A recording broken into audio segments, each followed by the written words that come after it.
BBC Sounds. Music, radio, podcasts.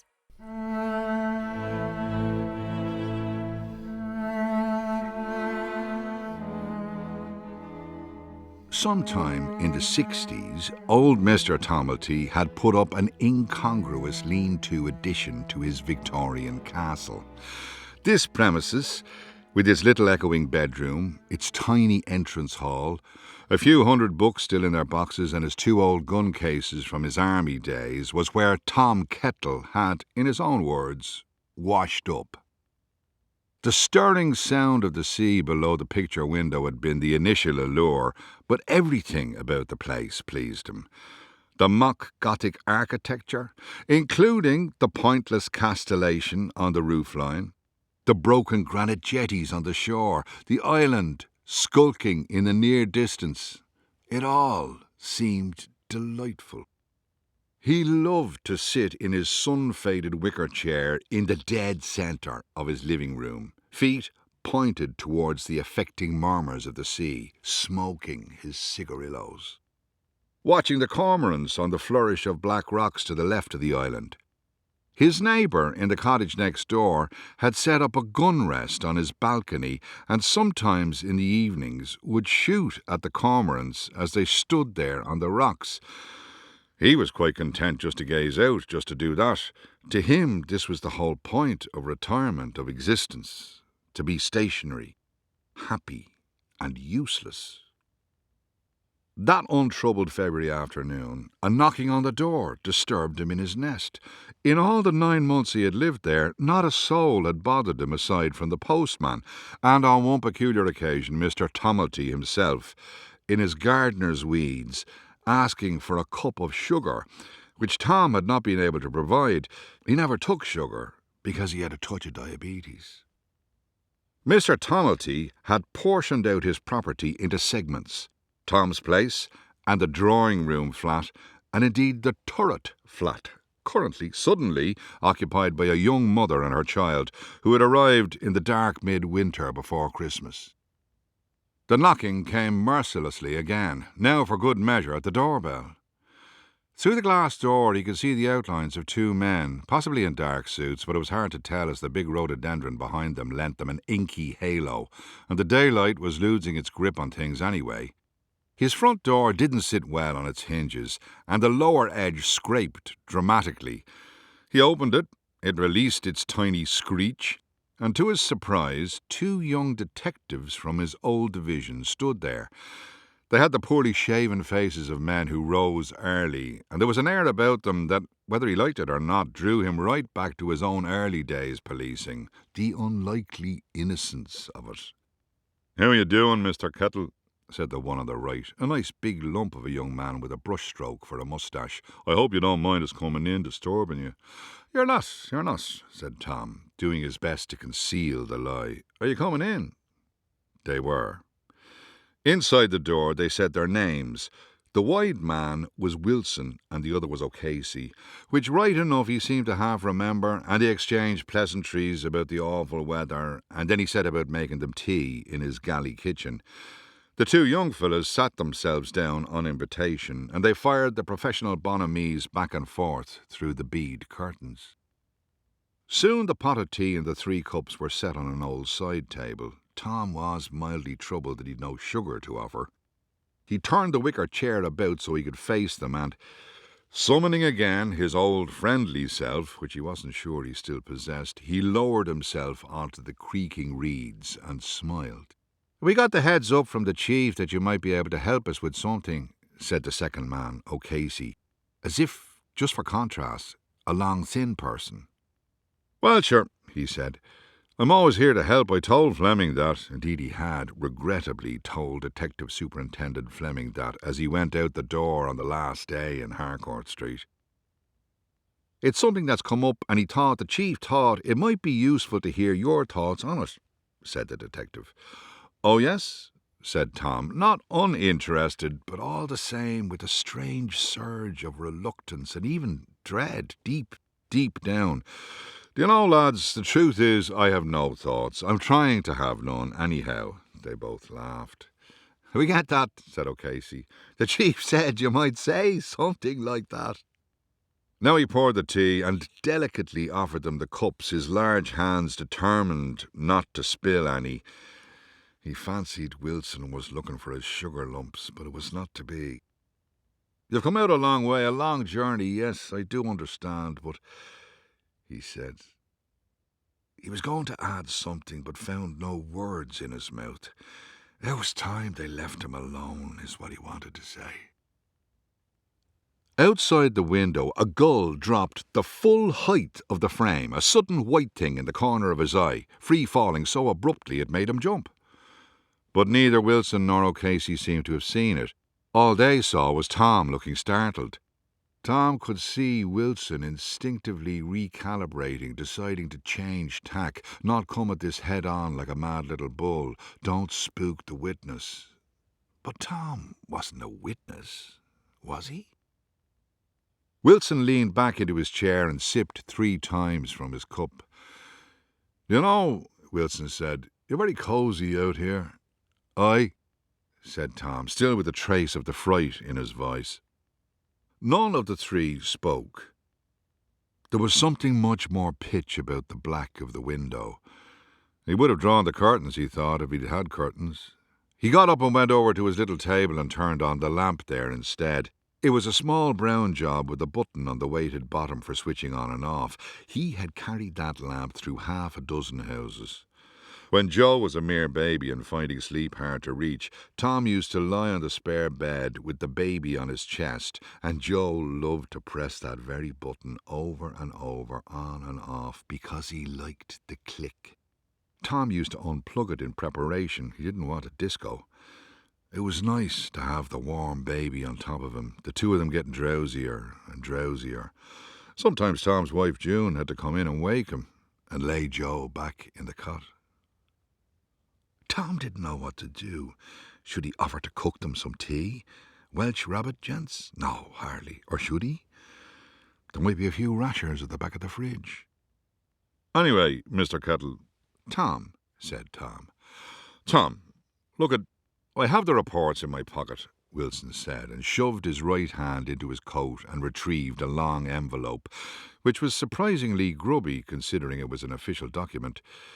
He stared at the dirty brown paper a while. Wilson shifted on his hard chair, as if readying himself for the assault. O'Casey looked very self-conscious, as if suffering now on behalf of his colleague. It was in these little moments Tom could spot he was junior to Wilson, though it could not have been by much. "I'm almost ashamed to show you these reports," Wilson said. "I am ashamed. I think it is a dirty business." Oh, yes. Tom's heart goes down now, into his slippers. He is aware now of his slippers. Perhaps he might have put on his shoes before he opened the door. It had not occurred to him. Wilson shook the papers in his fist ever so slightly, an encouragement to Tom to take the blessed yokes. "The thing is, we can do something about it now. The game is up for these boyos." Tom Kettle's desire to get them a way out was exhausting him. He didn't dislike them, not at all. He heard the night wind mustering itself against the seaward wall. He hoped to God there wouldn't be rain now. These boys didn't have an umbrella between them. Maybe they'd driven out from town in a discreet car. Please God, let that be so. Or were they too junior for a concession like that? More likely they had taken the train from Westland Road to Dalkey Station and trekked the couple of miles to the castle. Oh, he wanted them gone. He wanted his bit of ease back. "I'm not even sure it was an offence in your day," said O'Casey, with an air of wide expertise, a scholar of the statute books, a chapter and verse man. "What wasn't?" said Tom, reluctantly. "We know that you had a right old time with the priests in the 60s. I mean, in those days..." O'Casey had been intending to press on, but Tom stopped him immediately. "Ah, no, Jesus, no, lads, not the feckin' priests, no." And he got up with surprising grace and agility. No, he said. There must have been a touch of comedy in it, because O'Casey couldn't help laughing. but he managed to convert it fairly smoothly into speech, and anyway, Tom Kettle wasn't a man to take offence so easily. He knew there was almost always comedy stuck in the breast of human affairs, quivering like a knife. "We know, well, we were told. We got all the gent from Fleming. We surely did, Mr. Kettle. But of course, now things are not the same, you know." "I don't think even God himself," said Tom. "The absolute suffering. There was no one to help me." Now, he hadn't meant to say that. What did he even mean? No one to help him? No, he hadn't meant to say me. He meant to say them. "Jesus, go home, boys. You are bringing me back to I don't know where. The wretchedness of things, the filthy dark, the violence." Now he stood there, and he was trembling. Was he having a stroke now? Wilson and O'Casey both had their mouths open, looking up at him. What was he saying? Oh, wretched night. Sure enough, he heard the huge wind blasting about outside. It had no doubt ruffled the roosting places of the cormorants out there on the cold black rocks. He loved those cormorants, he thought. That murderer next door with his Remington sniper rifle. And yet he was a nice man, a cellist. He would let loose at the back all hours, for God's sake. The wind had made its roistering way across the waters and now was throwing reservoirs of salty rain at the battlements. Good Christ! It was a veritable storm. Was there no mercy? "I'll make us Welsh rabbit," Tom said, joylessly. He was content that neither of the boys came to assist him. The grill was a mystery unto itself, like a damp, evil grotto. The lack of oven cleaning was just one of those original sins that bothered him as an undercurrent to his passages through the kitchen. He felt he owed it to Mr. Tomelty somehow, but that wasn't a clear thought. And Winnie might give him an awful stare about such things into the bargain. Winnie, oh, she was clever, college law degree, his pride. She flamed through the first year. Her mother died. She emptied out somehow. She pushed on emptily. She graduated, dressed in her finery. In her grief, it was as if she needed nothing then, because she had nothing. Nothing but himself and Joseph. And the same Joseph soon to be far away. Wilson ate his rabbit with the trust of a man who had never looked into the grill. O'Casey approached it more circumspectly. "Anna," he said, "not so bad, Mr. Kettle." Tom, feeling suddenly a little removed from their nice accord, maybe as a consequence of his age, wandered off into his bedroom to fetch the lilo from the little cupboard. He wasn't sure what O'Casey and Wilson could do with just one lilo, but there was always the short couch at a pinch, and because indeed he felt some panic over this and a sense of crisis as a host, he placed the lilo and the sheets and the pillow in a little heap and nodded his head with the sagacity of Archimedes, as if it were clear to all that everyone was accommodated, though he didn't think they were. But he had done his best. His best. And he'd put the grub into them, and now he had grown weary. Weary. And with the last few words as simple and worn as old pennies, he went to his doss. He was up a few times in the night with the dicky bladder, but otherwise slept like Dracula in his clay.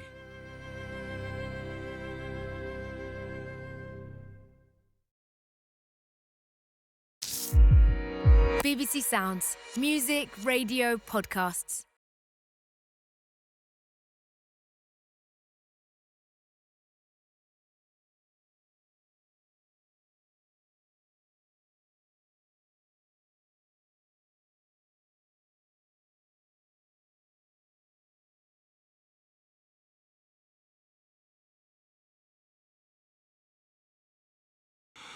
He couldn't just that second locate his toothbrush, so he cleaned his teeth with a finger daubed in the Colgate.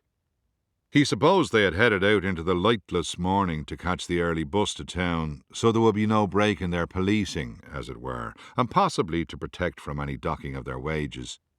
Who had had the lilo and who the wretched couch? He might never know. Had they taken the reports with them? They had. Hallelujah! Well, they couldn't be leaving them, no. Abruptly, he was abashed. Ashamed. He had let them down. He knew he had played the old man to perfection. Now he felt as wretched as the couch. All that day nothing sat right with him. He could not think of nothing, which was his whole ambition. The reports floated in his mind like squabs, flapping their wings, begging for attention. He would have had a lot to say about those reports, he suspected. He didn't even need to open them to understand what they were. Dreary accounts of wretched allegations.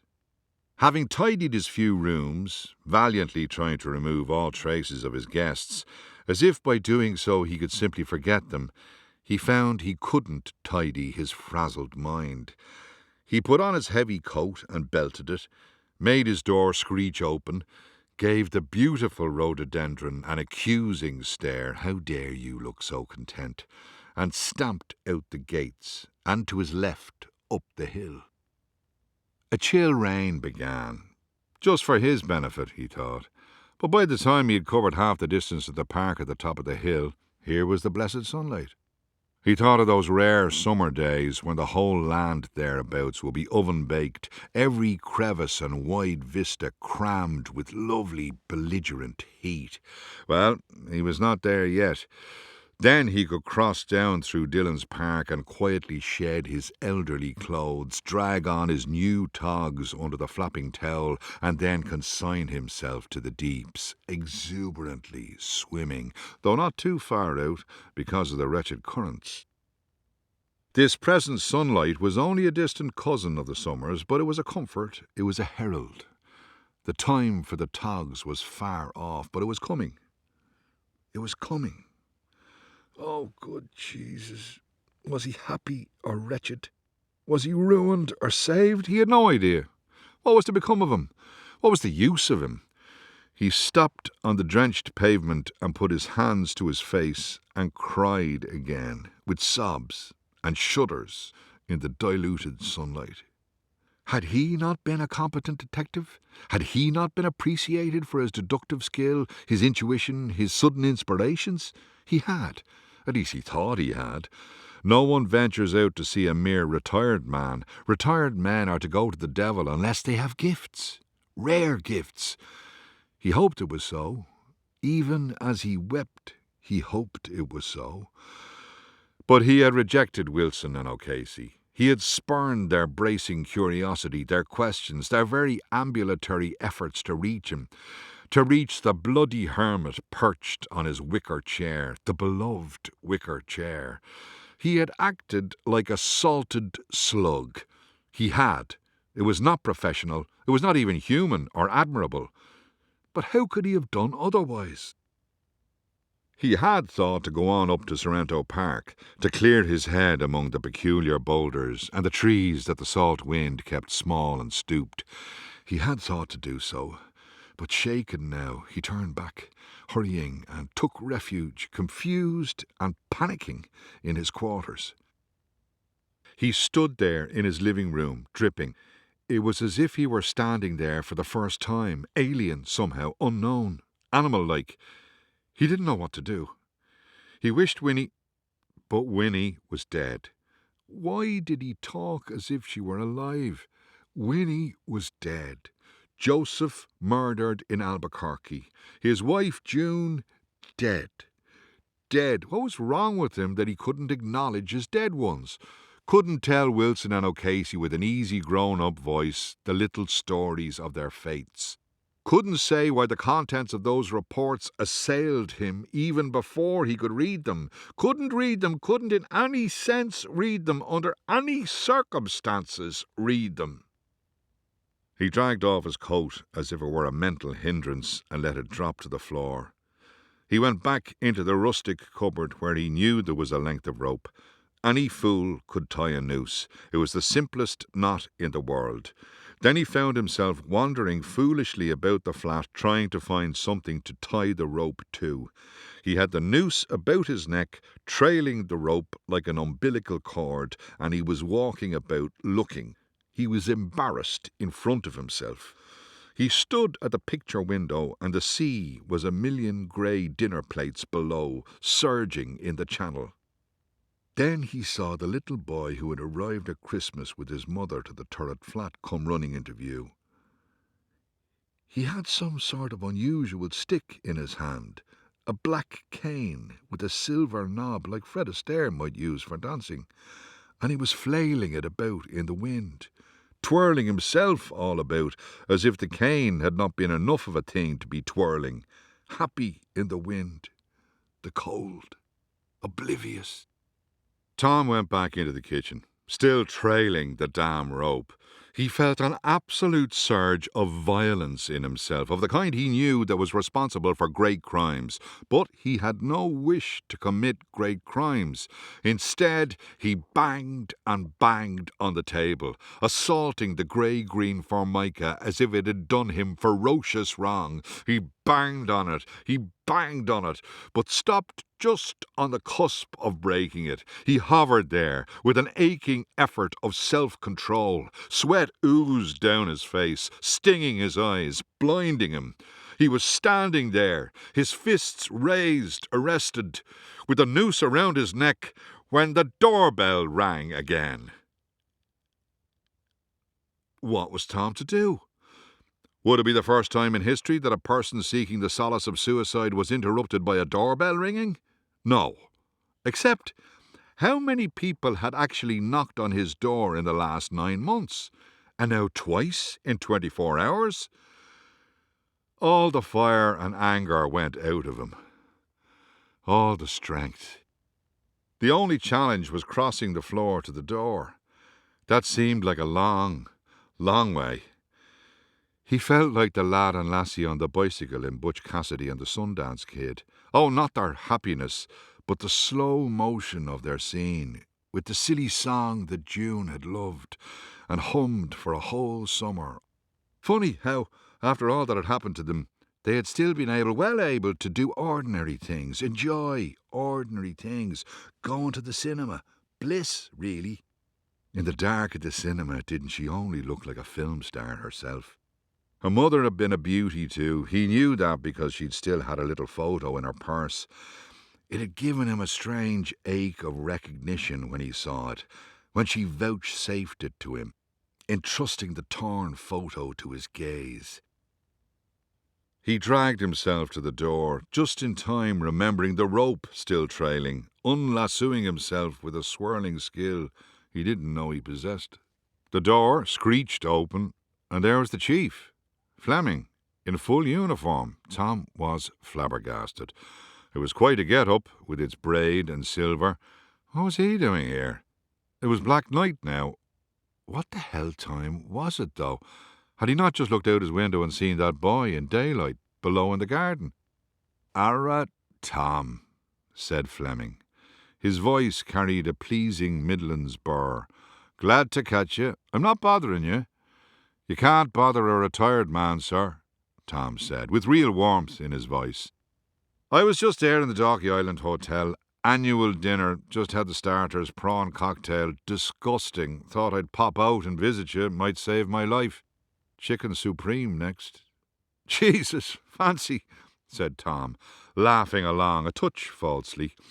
He'd always been fond of Fleming. He knew he should ask him in, but he was worried about the state of the flat. "Listen, sir," he said, "let me throw on a coat, and can we take a stroll up the hill?" Fleming said nothing, made no reaction, just nodded his head. Tom went back into the flat. He wasn't long retrieving his damp coat from the floor. He returned to Fleming, and the two men went out the gates of the castle and turned left up the hill, where just a few hours before Tom had been weeping. They were used to each other's step like married people and kept abreast. "How have you been keeping, Jack?" said Tom, risking the first name.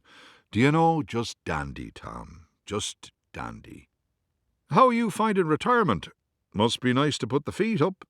"It is," said Tom, and they both laughed. "Wilson and O'Casey caught me off guard last night. I suppose they told all. They said you were very friendly and made them Welsh rarebit, which was far too good for them. They were like fellas back from their holidays when they came in this morning." "Well, I'm glad," said Tom. "They're good lads." Now the two turned about. They both could see the kerfuffle of car lights down at the hotel, though it was situated beyond the dark drop of the fishing harbour. There'd be happy excitement there, and men fixing to drink too much, and wives fixing to stop them, hoping they wouldn't get so rat-faced dancing would be out of the question. Tom smiled to himself. Suddenly the world didn't seem quite so bare and disappointing. Then they were at Tom's gates again, and Fleming, gathering himself, here we go, thought Tom, suddenly policeman serious but friendly, turned his face to Tom's. You might think of coming in to see me, Tom, would you, of your great kindness? We've an awful dog's mess of a thing to sort out, and I know you can help me, I know you can. The chief super has okayed it. There's a few bob for things like this. You can come in your civvies. You don't even need to polish your shoes. But I need you. And Wilson and O'Casey need you. They haven't a God's clue what they're doing. Tom was embarrassed, but by what he couldn't pinpoint. Himself, his own doubts, his recent attempt on his own life, ridiculous and unsuccessful. They looked at each other. Tom thought of all the pieces of chicken on the plates down there in the old hotel, and the big noisy talk of the crowd, and the terrible jokes, and even the good jokes, and the despair of the wives, and just the whole jolly niceness of the whole evening.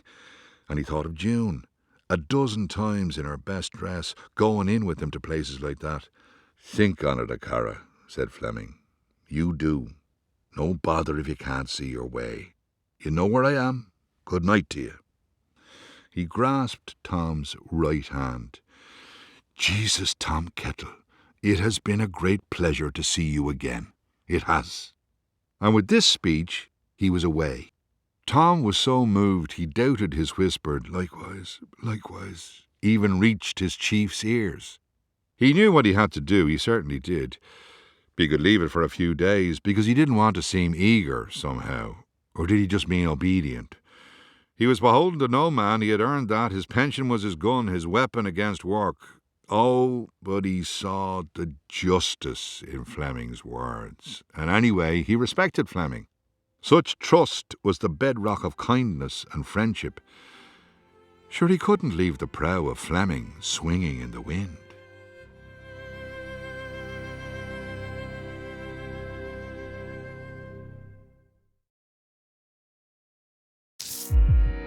BBC Sounds. Music, radio, podcasts.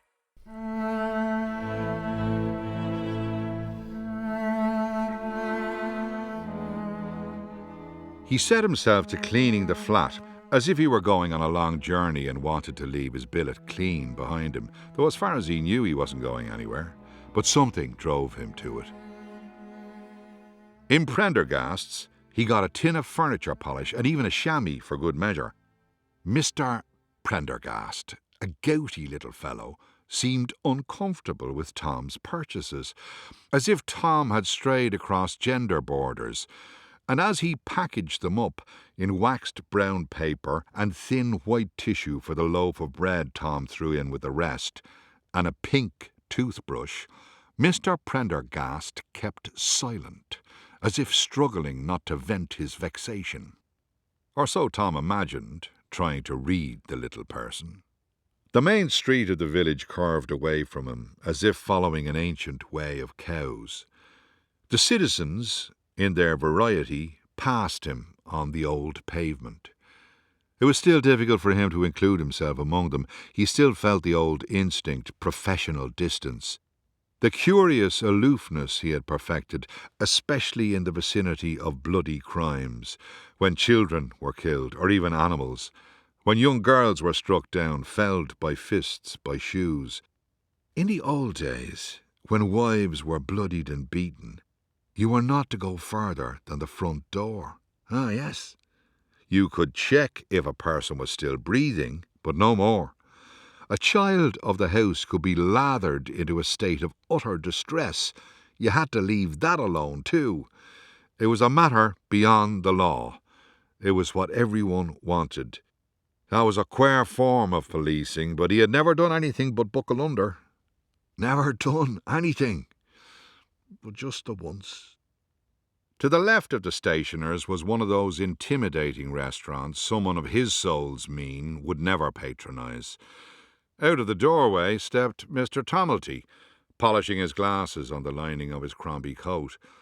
All the other actors seemed to have disappeared into invisible wings, so Mr. Tomelty had no choice but to notice the rather bedraggled tenant of the annex. "Oh, Kettle," he said. "Mr. Kettle." Tom gave him a quizzical look and smiled, aiming for benign and easy-going connection. "You have no idea," Mr. Tomelty said, "the comfort it is to me and my good wife," Tom had never sighted the wife, "to have a member of the Garda Síochána in residence." Tom nodded his head, gave it a few seconds so as to take any false hint of criticism out of what he was about to say. "Retired," he said. "Just," said Mr. Tomelty. "Lift?"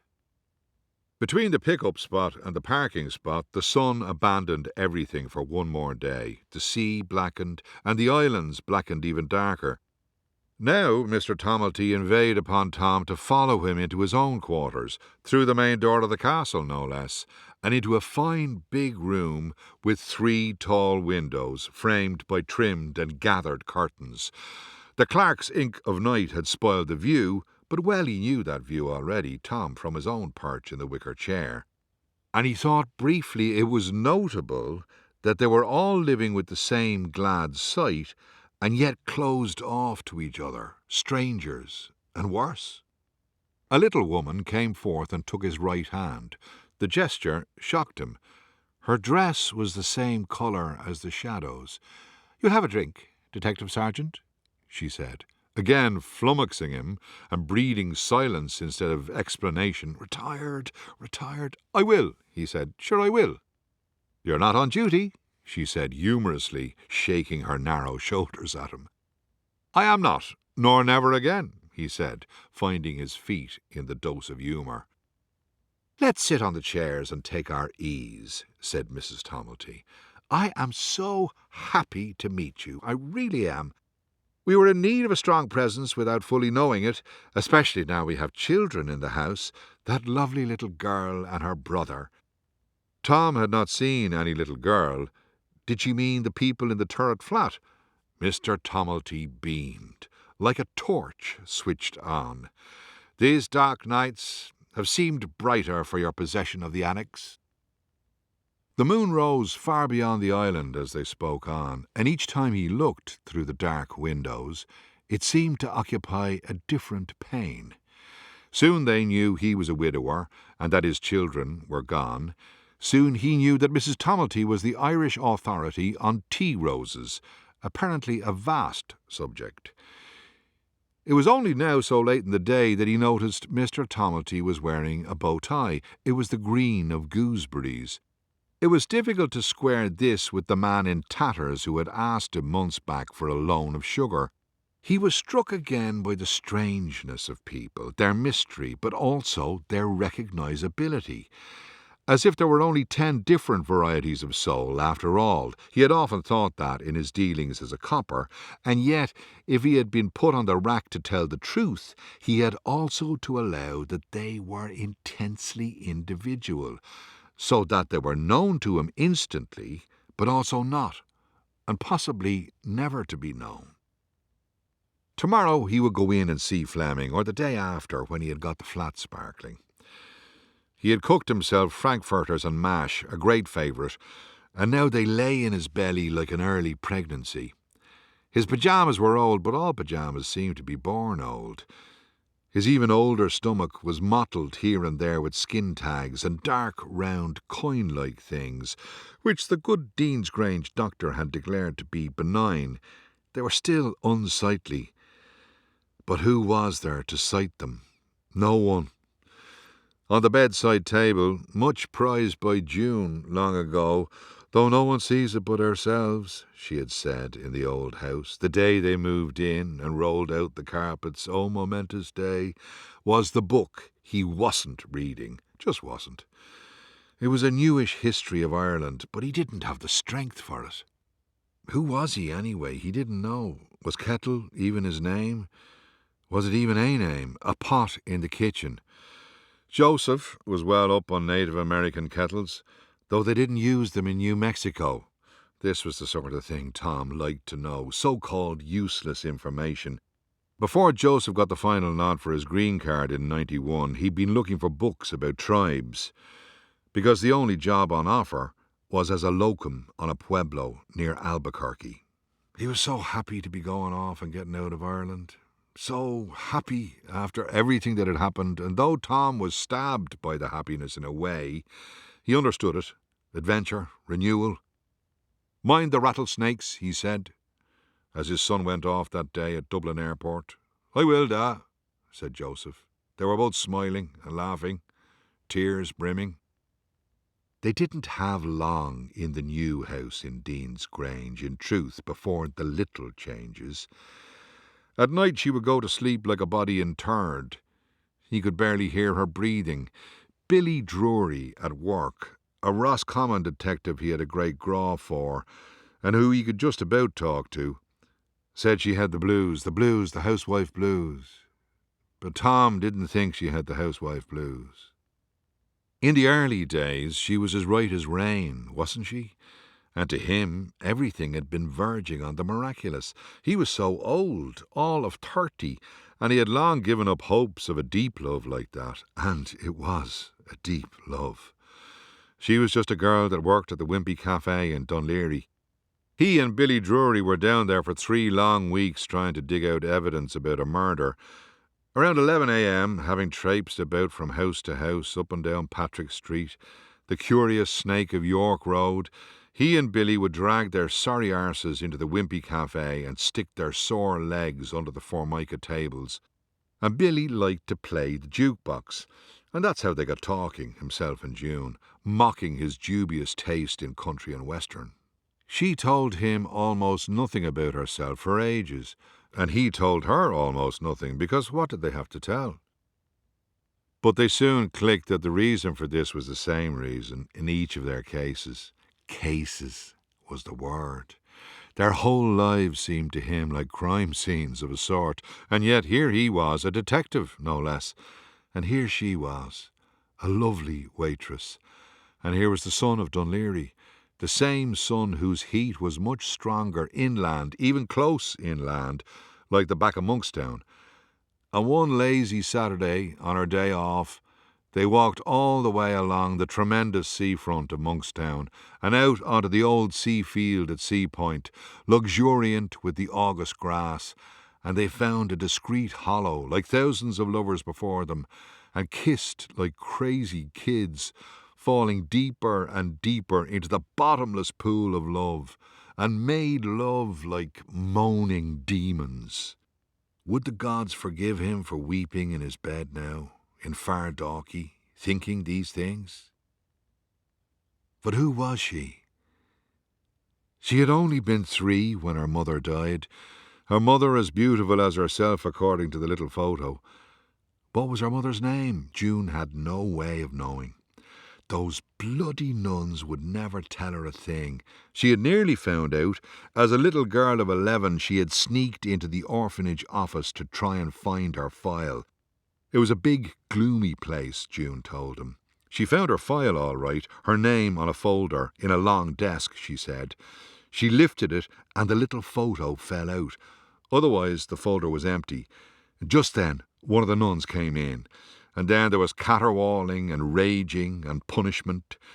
But she had put the little photo into her knickers, and it was hers. When she talked about where she had been, she sat in a certain way, she shifted her body forward in the chair and squared her shoulders, and spoke with a different voice. "I don't know who I am. There's just no one for you to marry." At this point he didn't believe he had mentioned marriage, but she spoke so sadly, so precisely, and so bravely that he certainly didn't say so, and he immediately thought, by God, if she wants to marry, I will do that. Had it even entered his stupid head? It must have. Tom couldn't remember. She had a little purse with a heart on it, more of a wallet, maybe. It was then she extracted the sacred photo and told him the story of how she had won it, how she had stolen it from oblivion. Those damnable nuns. But then, by her courage, She released him to tell her his story, his own sorry, bloody tale of woe. He was gabbling, excited. He was aware at the back of his head of his lousy pay, detective though he was. That wasn't the point. They'd manage. They would. And who the hell would they have at such a ceremony? That wasn't the point either. Nothing in the normal way seemed to be. Because he knew she wasn't finished. There was something further to say. He could see it as if it were a raven sitting on her shoulder. They had come to a huge decision about their lives, almost by happenstance, by things benignly conspiring, but she wasn't finished. The shoulders were still set. She wasn't finished, because she never would be. Quoth the raven, never would be. Here was now a light year removed from that reverberating day, and all the things that followed, all the hard things, the happy things, the happier things. The usual fog cleared a moment from his mind. The helpful sun burned in its element. There was a truth told to him, a truth in his curious age, in his palpable decay, that there at the heart of it forever and always was June. Winnie and Joseph and June. But June.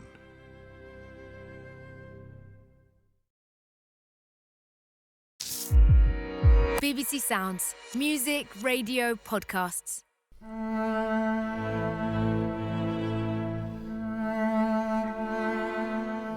And he would have gone in to see Fleming that day or the day after, but that Winnie arrived the next morning. And what a morning! When he went to answer the door, the early spring sun was already more or less frolicking in the front garden. The rhododendron flowers were still burning with their purple. "Ah, Winnie, Winnie," he said. He brought her in with all the little bustle of an arriving dignitary and set her down in the wicker chair. He gave her tea, 2 sugars, and phoned Harcourt Street. Although he hadn't phoned to say he was coming in, he thought he had better phone to say he wasn't and that he would make it tomorrow, God willing. The sweet-voiced lady on the other end, who instantly recognised him. "Yes, Mr. Kettle. Sure, well, we'll see you then, won't we?" "And Winnie, where are you living?" he said, suddenly unable to remember. It was very strange. A father should know where his daughter was living, surely. He knew where she was living, but where was it? It had just slipped his mind. He was growing demented. He must be. "Where are you living?" he said, in some distress now. A bit of a headache brewing. "Dean's Grange, Daddy. Dean's Grange." "But we've left Dean's Grange," he said, again with the note of panic and misery in his voice. "Well, but I'm still there, Daddy." "Not in the cemetery?" he said with a small cry. "Yes, Daddy, the cemetery." When she was gone, as soon she was, or it felt like, it was late afternoon and the day had just whizzed by. Uncanny, really. He washed out her cup in the sink, swirling the water round and round to defeat the possible tea stains. He couldn't imagine a world without her, her confidence. He was chuckling to himself now, drying the cup with a cloth, going on long after it was dry because he liked the motion of it. He rattled his head. Her ability to get on, earning more money than he ever had. Some day she'd take silk, oh yes, she'd don the white wig. Watch out, she was going to clean out the Constitution of all its woman-hating nonsense. The special place of women in the home, that got her goat. McQuaid and De Valera, priest and president. With lawyerly vim she would scour it all out. In honour of her mother and all the mothers, that's what she used to say. No doubt would still say it in Dean's Grange. No doubt she would still say it wherever she was. Dean's Grange. Come off it. She was not still in Dean's Grange. The very idea. Swirl out the stains. Swirl out the stains. McQuaid. Now the dark name had cropped up. He must be thinking about McQuaid now before talking to Fleming. Everyone knew that the whole mess had started with fucking McQuaid, Archbishop of ruinous bullshit. Maybe not everyone. Himself and Billy Drury, anyhow. He missed poor Billy just as much as anyone. 2 murderous boys doing for him in 5 seconds at a stupid robbery in Clonsilla. He wasn't even on duty. Billy loved the police. One of those rare boys that go in to do good and stay to do good and do good. Pity then that he's the one was killed. They just shot him in the chest. Bang, like that. End of Billy Drury. But that was years later. When the thing with the priests had boiled up over them, burning their hands, scalding their faces, Billy had McQuaid's number. They never even met the old bastard. It was just his word was everywhere, ran everywhere, through everywhere, like rat runs in an old barn. How rare was a man like Billy. When you were young, you thought there would be a succession of Billys. But there was only the one, best man, in more ways than one. With this ring I thee wed. Thought June was a wonder, a beauty, a queen. I know my pal Tom a good few years, and how precious this woman is to him. That was one of his lines in his speech after, at the Tomalty Arms in Dunleary. Holy Jesus! How had he forgotten that? He must tell the Tomaltys next time he saw them. He had had his marriage supper in their bloody hotel. He had never put the two things together. Ridiculous. And the burnt chicken dinner. Maybe that wasn't to their credit. June laughing, then everyone laughing. They got chips in the Ritz Cafe and ate them on the bus to Rosslare. Sure, but he wouldn't mention that to the Tomaltys, bless them. All water under the bridge. Ferry to France. The two of them legal in the double cabin, his head burning with her. Essence of June, June kettle, the wildness. Young. 'Twas in the hotel in Cherbourg, she told him. They'd been walking for hours and hours along the coast, marvelling at everything.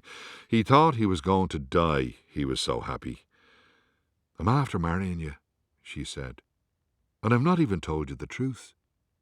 They were sitting in the elaborate covered balcony of the hotel, in a line of slightly grubby chairs, the other chairs occupied by grizzled denizens, old folk whose loves seemed to have stretched this far at least. It was encouraging. Now her shoulders were set. She was drinking the Zambucas like Coca-Cola, flames and all, the fiery little glasses, and then slowly the sun plunging down, a burning orb of molten gold, making everyone gasp and clap their hands. Oh la la, Sacré-Cœur, that's what did it. She asked him what Sacré-Cœur meant, and he said he thought it meant Sacred Heart. Yes, she said, I thought that's what it meant. It was Sacred Heart sisters, had been her nuns, she said, her nuns. Like she'd had a herd of them. Oh, Tom, she said, Tom, I was so lonely, can you imagine? A room with 100 girleens and babies the girleens reared, really. Nuns cared more that the huge floors were polished, the girleens down on their knobbly knees with the big polishing cloths, and the old nuns walking them down the floor, herding them with the sticks and the belts. But that wasn't the worst of it. It wasn't the loneliness. And how could there be loneliness in a great crowd like that? But there was. No one to touch your face, to have you on their knee. No hugs, no kisses. Unless it was that priest. What priest? Said Tom, kind and quiet as he could be. She knew she could talk to him about all this. She knew about him. He had gabbled it all out long before. What priest? He said again. Oh, he was called Father Thaddeus. Father Thaddy, the nuns called him. He came in to say Mass every morning, she said. Father Thaddy. A young man. The girls all thought he was so handsome and friendly, friendlier than a nun, oh yes. And he put you on his knee and made a great fuss of you and said I had lovely curls and wasn't I a lovely girl, ho ho ho. And this was in the parlour, you know. the nuns' little outside parlour, where the outside world began, which I knew nothing about because I'd gone in as a baby, hadn't I? I was never anywhere till I was 6, and I was 6 now, and there I was, Tom, in the parlour, where no one came in, and now I think of it, when I was there with Father Thaddy spoiling his girls, the nuns called it, for Jesus' sake. Oh my God!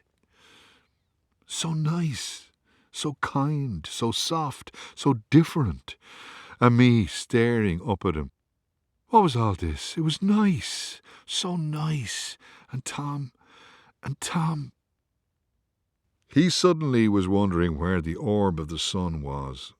Of course he knew where it was. Yes, the earth was spinning, the earth was in orbit, darkness was closing over them because it was the time for darkness, and Tom, will you forsake me if I tell you? Will I what? He said, just for an instant not understanding the old-fashioned word forsake. Never. I will never, he said. Oh, and thank God that stayed true. Thank God, my June, my love. So when the little story came out, it came out with her smallest voice, but there was a seam in it of strength, the strength she had won for herself in her life, the strength maybe even of their present love. You don't need to say more if you wish, he said. You really don't, Agra. He didn't think he could bear it. His wife as a little girl in a nun's parlour long ago on the knee of a priest. His own memories of the brother and the smell of urine and the merciless lashing, the stick on his back, on his legs, every night for 1,000 years, world without end, and him getting off lightly compared to the other boys. Well, Tom had all that in his head as June spoke, and she knew all that. I'd better say it now, she said, since these nice Frenchies can't understand a word of it. Now suddenly she laughed. My God, Tom, she said, it's a wonder we're alive at all, us two. It is a wonder, he said. You can get rid of me now if you want to, she said again with a giggle. He was very much at sea, but at least in a boat of some description. He wasn't drowning, and nor was she, not then. That man raped me, Tom. I was only 6, remember? Her voice was so low he could almost not catch the words. Maybe you should get rid of me. The nuns said it was my fault. On and on till I was 12. Can you imagine? 12 is a big girl, Tom.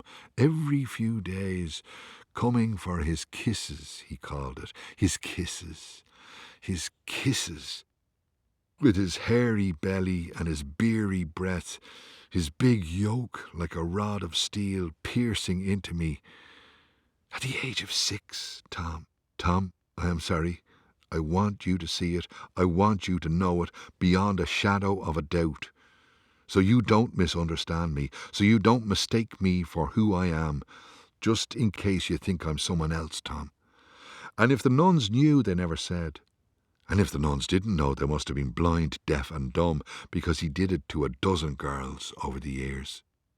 Now, Tom, you love me now, if you can. But Tom didn't have to start loving her then. He had already started that, and he hadn't stopped. Not any word, or vision of horror, or intimation of violence and pain could stop it. He could see it all perfectly, with awful, experienced eyes. He knew how small 6 was, and how small even 12 was. He thought of her there as a big girl with that sweating, murderous priest. Murderous. Many a soul put out like a candle-wick in the sea of that lust.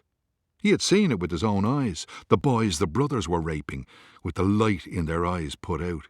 He had witnessed it when he didn't even know the words for it. The little wicks of their eyes put out, eternally. How had she managed to bring her soul along with her, his June, to come as far as here among the proven couples, in a darkened veranda, with the lights just now being switched on by the surly waiter, and her face being touched by the new light, like a girl in the sunrise, her golden hair, her moon-bright skin, Not a tear on her cheeks, as if she were far beyond tears. The dry, cool face of his wife. He sort of came back to himself then, standing there in the kitchen, with a cloth in one hand and Winnie's cup in the other, dry as bones.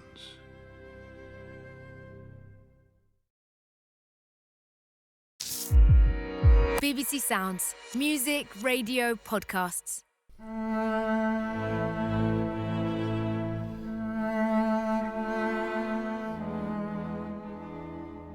Next day, he offered his famous travel pass to the agent at Dalkey Station, but the man shook his head.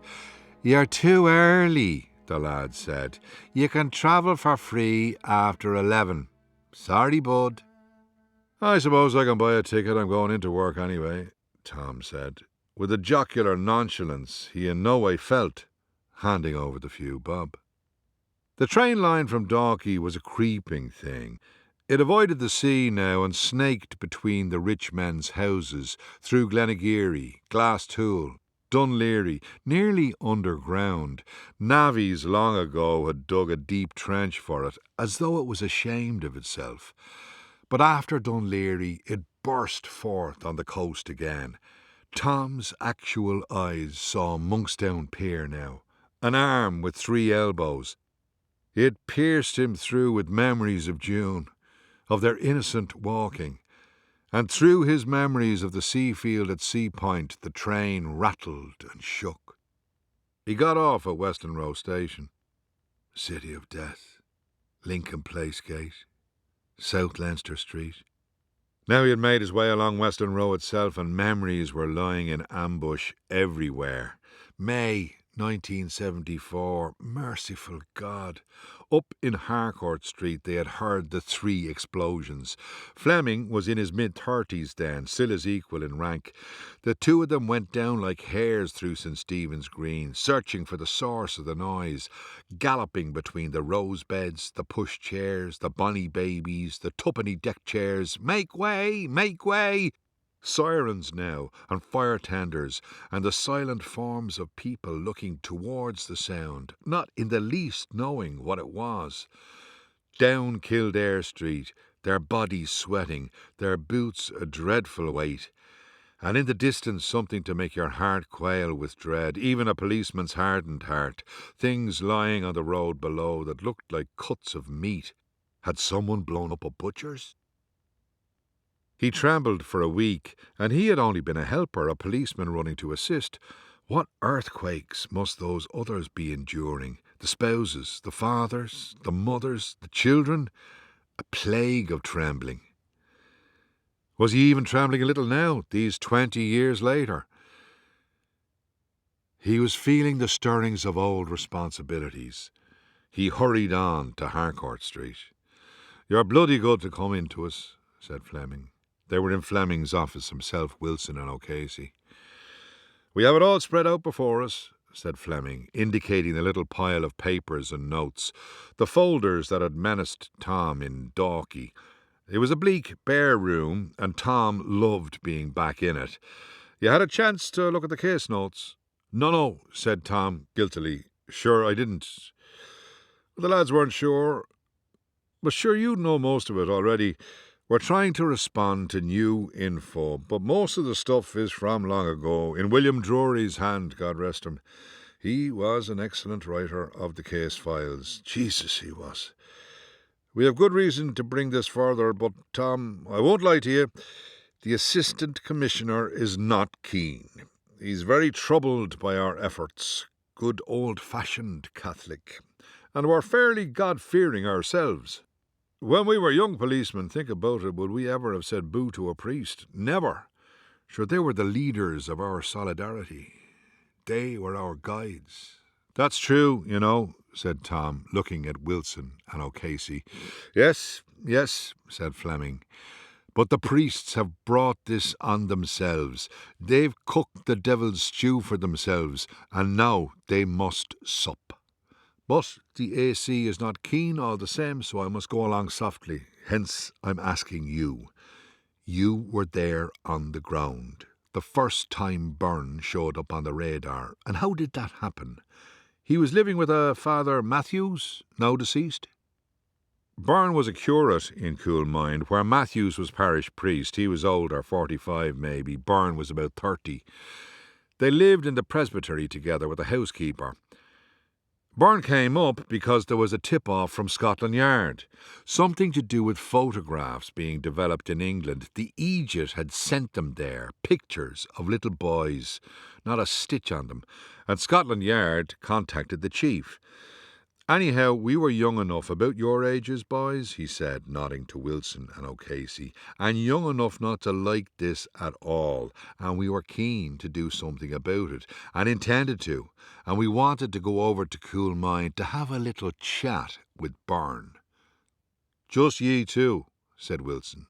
Of course, yes, me and Billy wanted to go over, see what Byrne would say, but the Chief Commissioner, he talked to our chief, you remember, old Garvey, and that's why we knew about it and were ready to respond, but then he seemed to change tack altogether and gave whatever he had, I mean the photographs too, to the feckin' Archbishop and said, you can have these, your grace, and do whatever you see fit. That's the end of our involvement, unless you wish it to go further. Oh, thank you, my son. Of course I will see to it, worry not. And how did you feel about that, you and Drury? Said Fleming. Sure, you know how we felt, Jack. We talked about this in the 70s, if I remember rightly. We were furious. The fact that a priest would be interested in making photos like them, and the fact that the Chief Commissioner wouldn't care beyond giving the photos to McQuaid, I doubt if the Chief Commissioner ever thought about it again. We were angry, but where were we? A couple of young detectives. He would have been well advised to follow it up, said Fleming. This boy Byrne has been busy, built himself a swimming pool back of his house. It's been a magnet for children. So now Wilson and O'Casey are you and Drury. How should they approach it, in your opinion? Get evidence for themselves and don't run it past higher-ups till it's all written in. God knows what he was doing out there in the Talca Basin all those years ago. And let me tell you, Matthews was another one. I knew of him from someone else, so I did. Father Thaddeus Matthews. So there were two of them in it. Maybe Matthews set Byrne on his path, or they found each other. If you can do this work now without it all being buried again, I'd be a happy man to hear it. Tom's voice had altered a little. There was emotion in it, making a tiny assault on his vocal cords. I thought it might be key for Wilson and O'Casey to get your views. I think I was right, Tom. Thank you. If the high-ups let you, you'll get 'em, said Tom. And when you have prosecuted one, you'll be all the better for the next one, like those lads that hunt the Nazis. Fiesenthal, said O'Casey, quite proud of his knowledge. So, said Fleming, this other priest, Matthews, died. What do you remember about that? Matthews?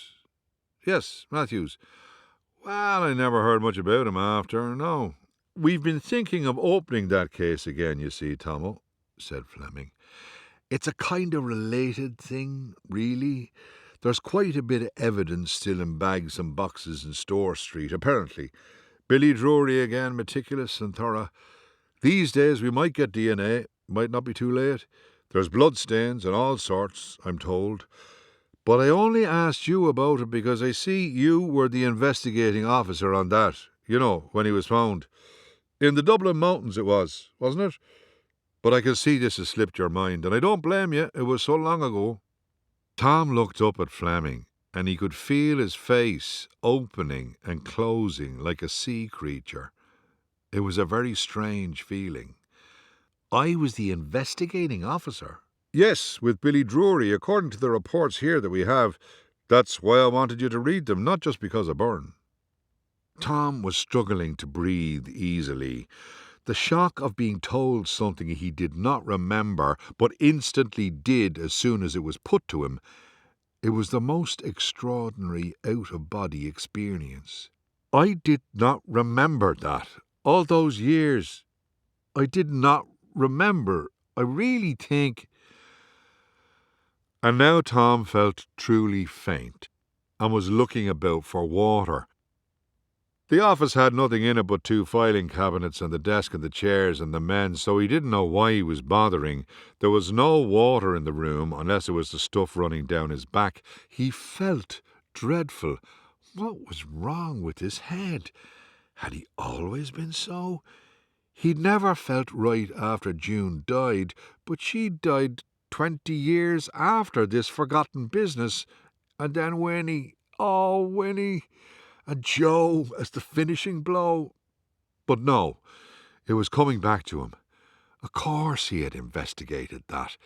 It was a murder in the mountains. On the way up Lugnaquilla, the body, multiple injuries, had been thrown down a ravine, but also many marks from other injuries, deep knife wounds. No rocks could do that, as the coroner pointed out, and he had investigated that. Of course he had. Oh, June, forgive me for that, and for all that came after. We're going to go through everything, anyhow, said Fleming. Wilson and O'Casey maintained their silence, monks in an enclosed order now. I have to gather a few things. I told them I'd get a sample from you, Tom, and Wilson was supposed to ask you the other night, but they didn't want to wake you the following morning. They had to go off early, so they took your toothbrush. I do hope that was all right. Tom blinking now, like an old owl on the very edge of life. You're not annoyed with me, said Fleming, his words infected with friendship. No, not a bit. I got a new one, sure. Pink. Pink, said Wilson. Fancy. That was all they had. This has been so helpful, said Fleming, standing now like a floating man. You couldn't see his boots for shadows. When Tom got back to the castle, he moved around the annex as if he wasn't there. He had no inclination to turn any lights on. He was content to be a barely discernible shadow. He went over and stood at the window and looked down into the garden. The light from the other flats was laid out on the lawn, like modern paintings. The grass pressed this way, that way, precise, expert. It was only about 6, but he was surprised to see the little boy running through these different patches of light. There was an older girl with him, or at least taller, so maybe she was in the act of minding him. This must be the invisible sister. They were laughing and talking and sort of hoo-hooing and even shouting, and they went down the granite steps towards the old sea wall and out onto the concrete jetty. The girl seemed to position the boy then, stilling him, as close to the sea as she could get him, the water probably 3 feet below. Then she swung her arm in a vigorous arc so it struck the boy on the chest, making him fly into the sea. Tom's whole body stiffened. He couldn't believe his eyes. He called out to no one in particular and turned about and raced through his flat, pulling the front door open with great force, and ran round the perimeter of the castle, passing Mr. Tumulty's nice car, and crossed the otherworldly lawn, past the square of hedges, and took the steps 2 at a time in a motion of agility he had not attempted for some years. He hurried to the lip of the jetty and gazed in. Nothing. He scanned the channel again, sure he would see the boy's body floating. And though there were 100 bodies floating, there were only the dips and hollows of darker water.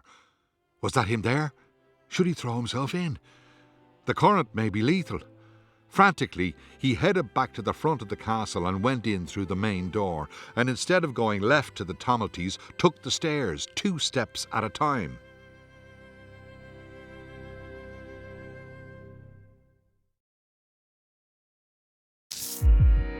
BBC Sounds. Music, radio, podcasts.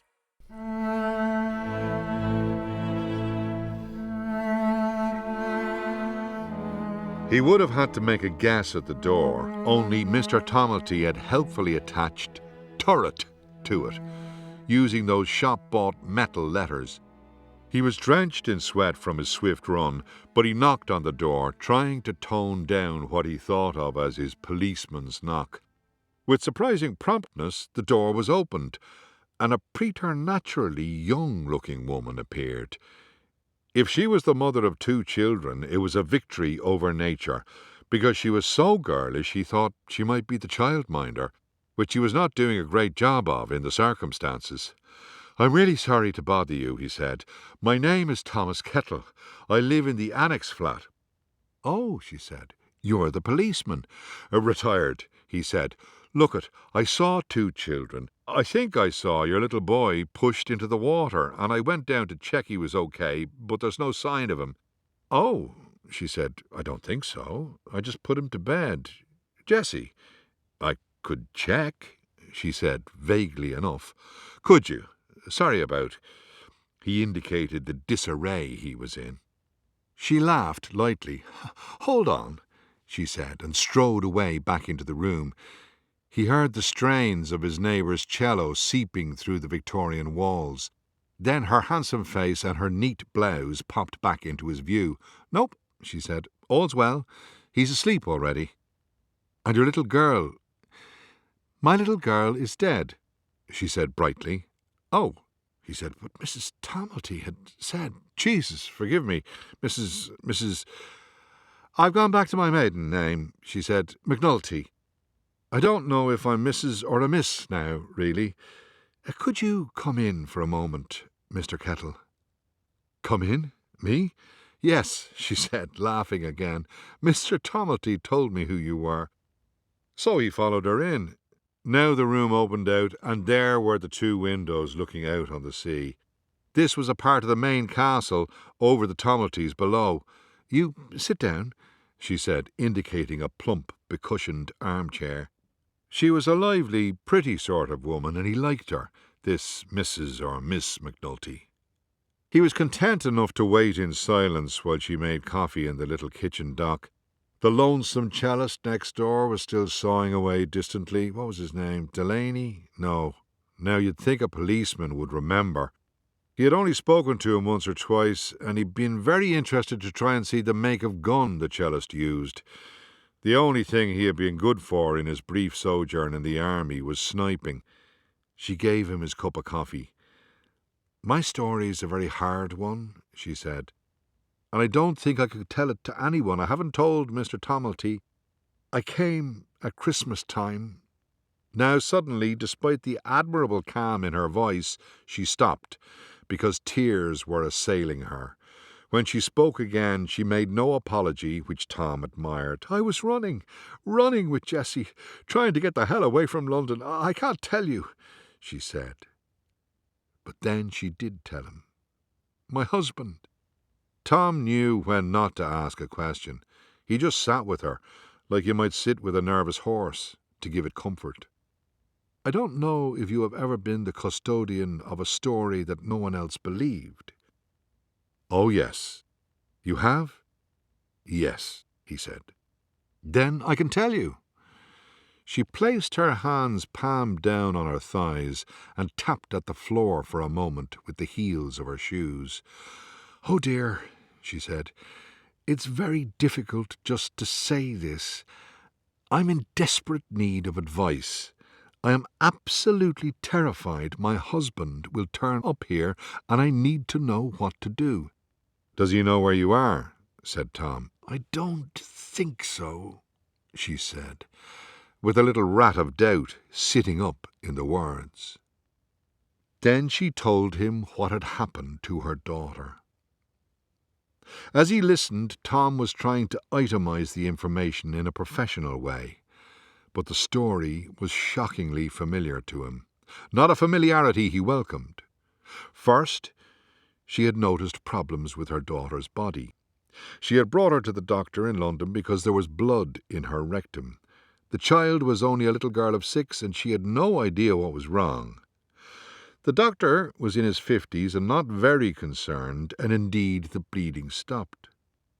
But after she'd been away in Ireland working, she discovered the bleeding again. She had not the slightest clue what was causing it, and she didn't think the doctor did either, except that he wanted to refer the child to Child Protection Services. Even then she didn't understand. Her husband professed himself entirely in the dark, but the obvious conclusion, not obvious at all to her, was being reached by the doctor, and then, before anything else was done, her little girl grew sicker and sicker and died, right in front of her. She died, and something had been ruptured in her that didn't have a remedy, and she died. She just died. And the post-mortem said she had been abused, most likely with a big, hard object. Her own little girl. And the social worker, or whatever she was, questioned her husband, and he made a complete denial. And why on earth did they believe him? She was absolutely terrified, Mr. Kettle, and she didn't believe him. And she just made a run for it, packed a suitcase in the small hours and crept away with Jessie. And the advice I need, Mr. Kettle, is how do I protect him from my husband? This young woman was staring at memories so deeply set that he didn't know if they were his or June's. They were like a waterfall at the back of his head, falling glimmeringly from a height. He must be staunch, though, now. Sometimes the police are slow to move. It's just, we always have this problem. If your husband, say he comes here, if he doesn't break the law, if no law is broken, then nothing can be done. So if he kills me, the police can do something. Do you think he wants to kill you? Well, he won't be happy I fled in the night. And he won't be happy that I'm sitting here telling you all this. He will be very, very angry. But he will never know that, said Tom. Listen, you can go to the Garda and see if you can't get a barring order. In the meantime, I'm in the annex flat and I'll keep an eye out. You might be reassured to know that I was a firearms specialist in the army and I still have 2 guns in my flat. She laughed. It was just impromptu laughter, meaningless. Why am I talking about killing, he thought. Enough killing. I'm sorry I've burdened you with this, she said. When Mr. Tomelty said you were a policeman, I don't know. Thank you for listening to me. As she spoke, he saw the little boy now standing in the gloomy doorway. He was wearing a miniature version of his own pyjamas, the traditional ones with the blue stripe. He was smiling and raised a sleepy arm as if in greeting, or actually in greeting. He needed a good lie down. He hadn't eaten and he wasn't hungry, but he reckoned that like an old wintering bear he could get by on his fat for a night. He was longing for sleep. He was longing for, peace? But there was no peace now. And maybe rightly. They had taken his toothbrush. Somewhere in O'Case he was drawing up his files, putting everything in just so, carefully framing, but not altering, oh no, too risky, composing the evidence, the interviews. But among friends, among colleagues, just for the sake of elimination, to have taken his toothbrush without permission, should some old DNA survive in Billy Drury's beautifully preserved evidence bags, that was all right. He knew that. If they'd asked him to pop over to forensics, he would have had to say yes, no bother. And it was no bother. And he was thinking all this, and before he knew it, he was waking, groggily, like he had drunk a barrel of whiskey, not that he ever had, or even a glass. Seconds later, his conversation with Miss McNulty flooded back into his brain. Jesus, Mary and Joseph, the poor woman. All the dead children. A cold hand closed on his heart. A person might be forgiven for not sleeping after thinking of these things, but Tom felt himself dropping away into a dark pool of dreams. For the next few weeks the world appeared to leave him severely alone. He almost gained a simulacrum of the old times. He was the citizen again of his wicker chair. Mr. Tomelty's daffodils had taken over the scutty ground under the shelter trees. The old growth from his taller perennials was now chopped away, like the silenced song of the fled year, and Tom reckoned that in Mr. Tomelty's imagination the fresh spurts of shoots that his cutting away revealed were already flowering, already piercingly yellow and red and blue in the high summer yet to come. When Tom had married June, he didn't know the name of a single flower, unless it was a dandelion or a common daisy. In their little back garden she had fashioned a secret paradise, with a sun trap and a painted seat to boot. It was when she began to neglect her garden that the old alarm bells had started to sound for Tom. She had done so well for 20 years, keeping the light off the filthy weeds of things so they couldn't flourish. But weeds will have their way, he supposed. The commissioner pulled the plug. That was the big thing. Father Joseph Byrne and Father Thaddeus Matthews, two jackals in a coop, devouring little chickens, filthy, relentless, feckless men who never paused a moment in their evil. Oh, he had known what was to be found there in that pristine presbytery: jackals, snakes, scorpions, monsters. And the fury he felt when the commissioner did that, which he did not really express to Jack Fleming and the boys, because it was not a fury that had a name or a nature, and their old chief, what's more, Detective Superintendent Garvey, had no idea about this fury that possessed Tom Kettle, because old Garvey had been raised up nicely on a decent farm in Leitrim. He knew nothing of these dark things. But the fury turned to something else when he brought this hard news home with him. When he gave an account of it to June, something he so rarely did, trying to leave his work at the doorstep, but this, and seeing her face as he spoke, himself muttering and growling low so that his own precious little children wouldn't hear it. And he had supposed it was from his own disasters he was speaking, and that she would respond like that, with her beautiful and usual words well placed, expert in her mouth, because she had experienced similar things, and worse.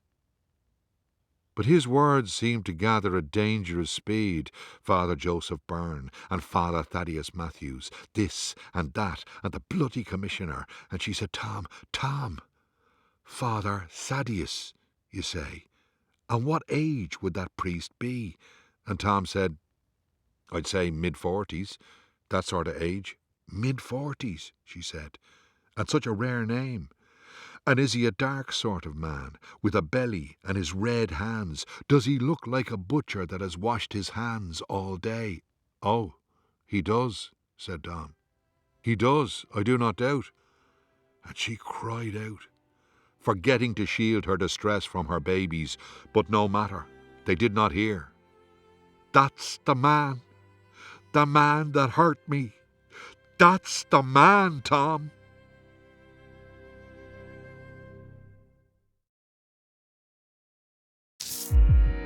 BBC Sounds. Music, radio, podcasts.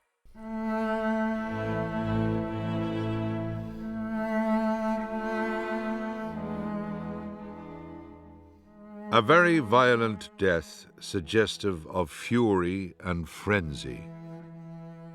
It was Fleming talking. He was reading from Billy Drury's notes from long ago. He had arrived to break Tom's run of peace, but Tom didn't mind, in the sense that he didn't mind Jack Fleming. He had brought him inside this time, since he had given the flat the bit of a going over at last, the long-awaited rinse-out, the spring clean deferred. Fleming had begun by thanking him for coming in the few weeks back, and how helpful O'Casey and Wilson had found all that he had had to say. And he said he didn't think the Assistant Commissioner would stand in their way now, and that Wilson and O'Casey had been to talk to Father Joseph Byrne. There were so many witnesses, and Fleming said that his arrest was only a matter of time, but that there were a few things that had arisen and needed a bit of sorting out.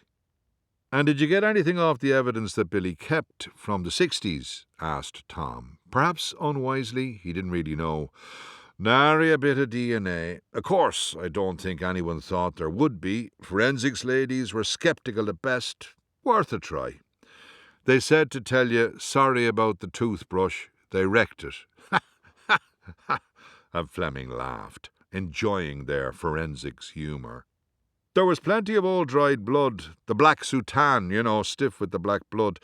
Sure, all too old and dead as doornails, DNA-wise.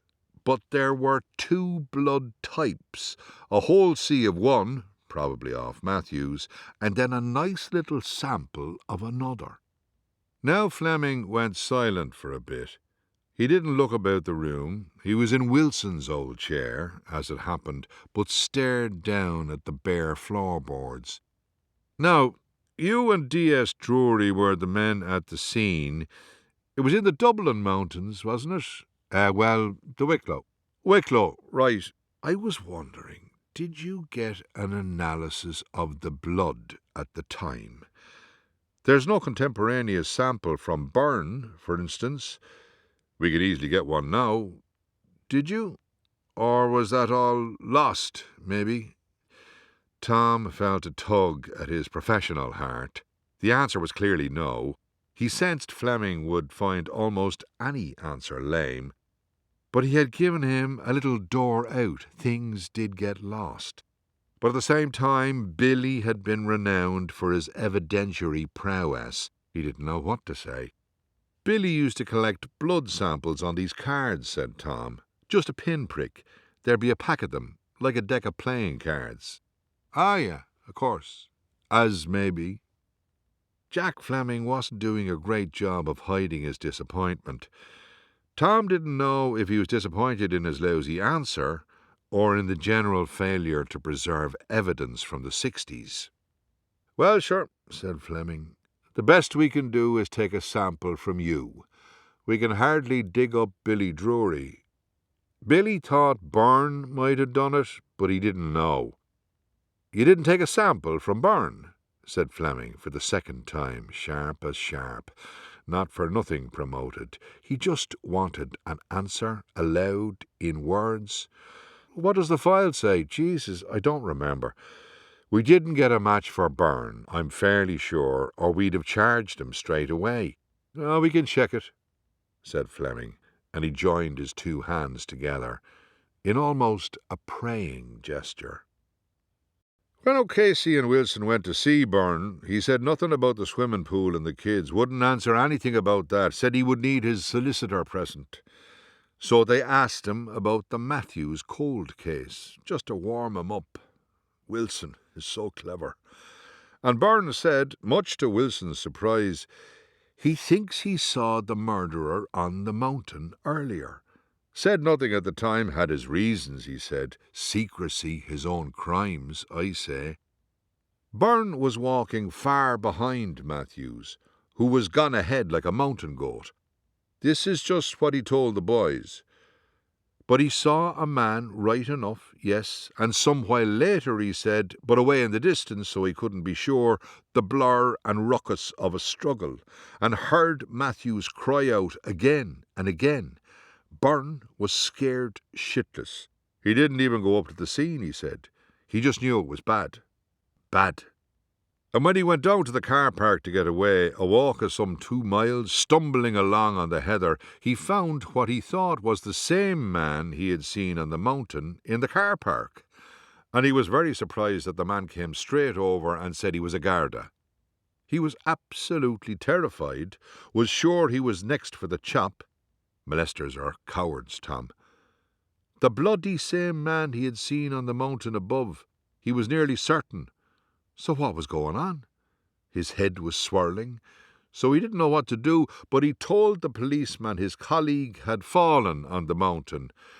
And at a farmhouse, this detective telephoned for backup, and an hour later the car arrived with 2 men, including, I suppose, Drury. And who was that man he said he saw on the mountain? Who was that detective? Well, I don't need to tell you, Tom. He never said anything about that at the time, said Tom, helplessly, like a cretin. He couldn't have been surprised to see me. I mean, the man on the mountain, this supposed killer, and him coming over and saying he was a guard, because he knew me. Me and Billy were over at his house. It doesn't say that in Billy's notes. You went over to their place to interview them. I thought you just said we did. No, I said Wilson and O'Casey went over to his present gaff. Oh, Wilson and O'Casey. Well, not the same thing at all. Are you all right, Tom? No, I'm not, really, he said. Not really. What do Billy's notes say about the call to the guards? They back up what you've always told me, but Billy was your partner, Tom. Billy would have walked across Death Valley for you with a three-piece suit on and an overcoat. Ah, Janie, he wouldn't have covered up a murder for me, no way. And Byrne would have spoken up long since. He would have said something at the time. There was another silence. The voices of children playing rose up to them from the gardens. "Do you mind if I ask you, did you kill that priest?" said Fleming. "I didn't kill no priest," he said. There was a faint hint of humour in his answer, echoing the double negative that priests were supposed to have offered during penal times when they were captured, to avoid the sin of a lie. "I'm not no priest." If Fleming caught the joke, he gave no sign of it. A little more air went out of Tom. "I wasn't even there when it happened. Byrne called 999, and the dispatch recognized his name because she was a mate of Billy's. So she put through the call to us, and that was the first time I was on the mountain. I drove Billy myself, and when we met Byrne in the car park, he was waiting in great distress, and he brought us up to the ravine. He was prattling like a turkey, and we both climbed down to the body, me and Billy, and right enough it was a mess. Carnage. Because the rocks were sharp as bread knives and cut him all over. He probably lay there for a good long time and died a slow death. And why didn't Byrne go down to him in the first place and see if he could help him? The coward. And there were brambles and nettles and all sorts to contend with, but we climbed down, and I'm sure we were cut a few times, the both of us, so if my blood or Billy's blood is on that soutane, I wouldn't be surprised. No one thought I had murdered him. It's ridiculous. Was he even murdered? He might just have slipped and fallen. Byrne heard the struggle, saw it. He says it was murder. He says he thinks it was you. Why would he even say that?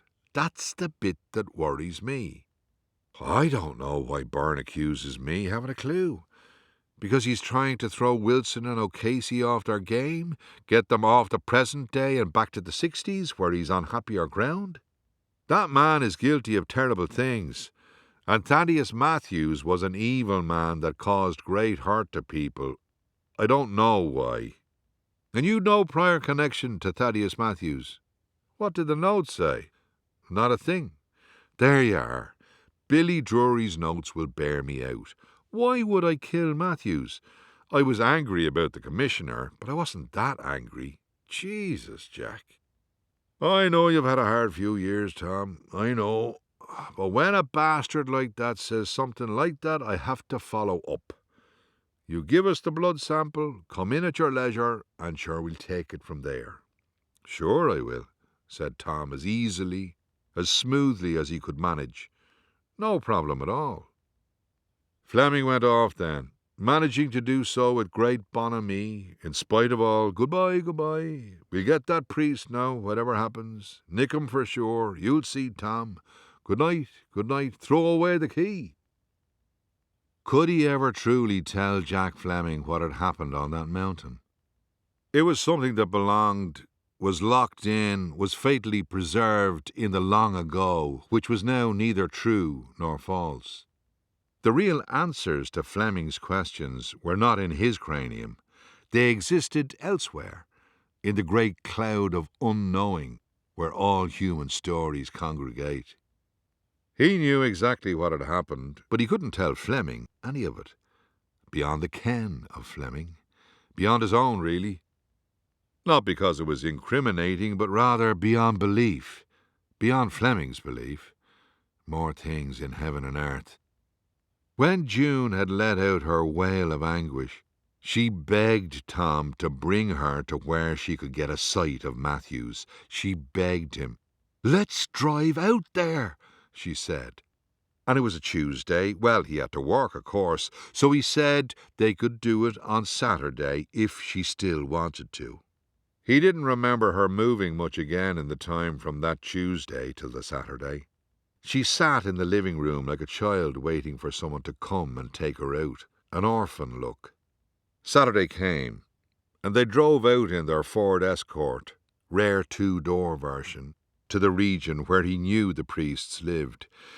He had no idea what to do. This wasn't policemen's work, but he contented himself, when he identified the right building, to park in the quiet street and gaze over at the blank windows. As it happened, they didn't have long to wait. It was about 11 o'clock when the front door opened and the two priests ventured out onto the semicircle of granite at the top of the steps. June's head went forward, like a runner before the gun. The two priests came down the steps, dressed in their black soutanes.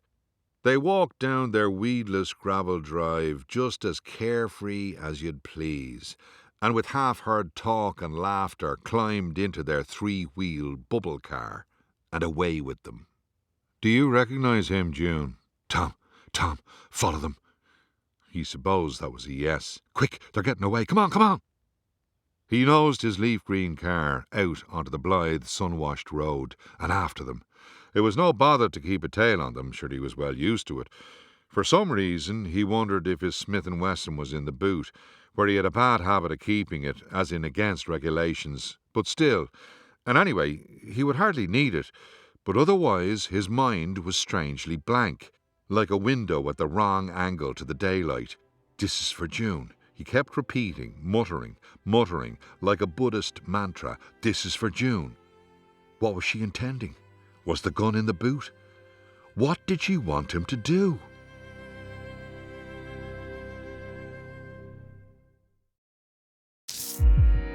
BBC Sounds. Music, radio, podcasts.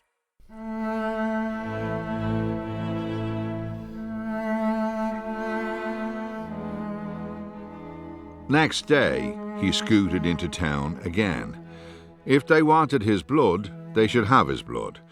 Now that he was experiencing life on the other side, the penumbral world of the suspect, or at least of someone to be eliminated, in the rather murderous terminology of these matters, he still felt the electrical charge of duty.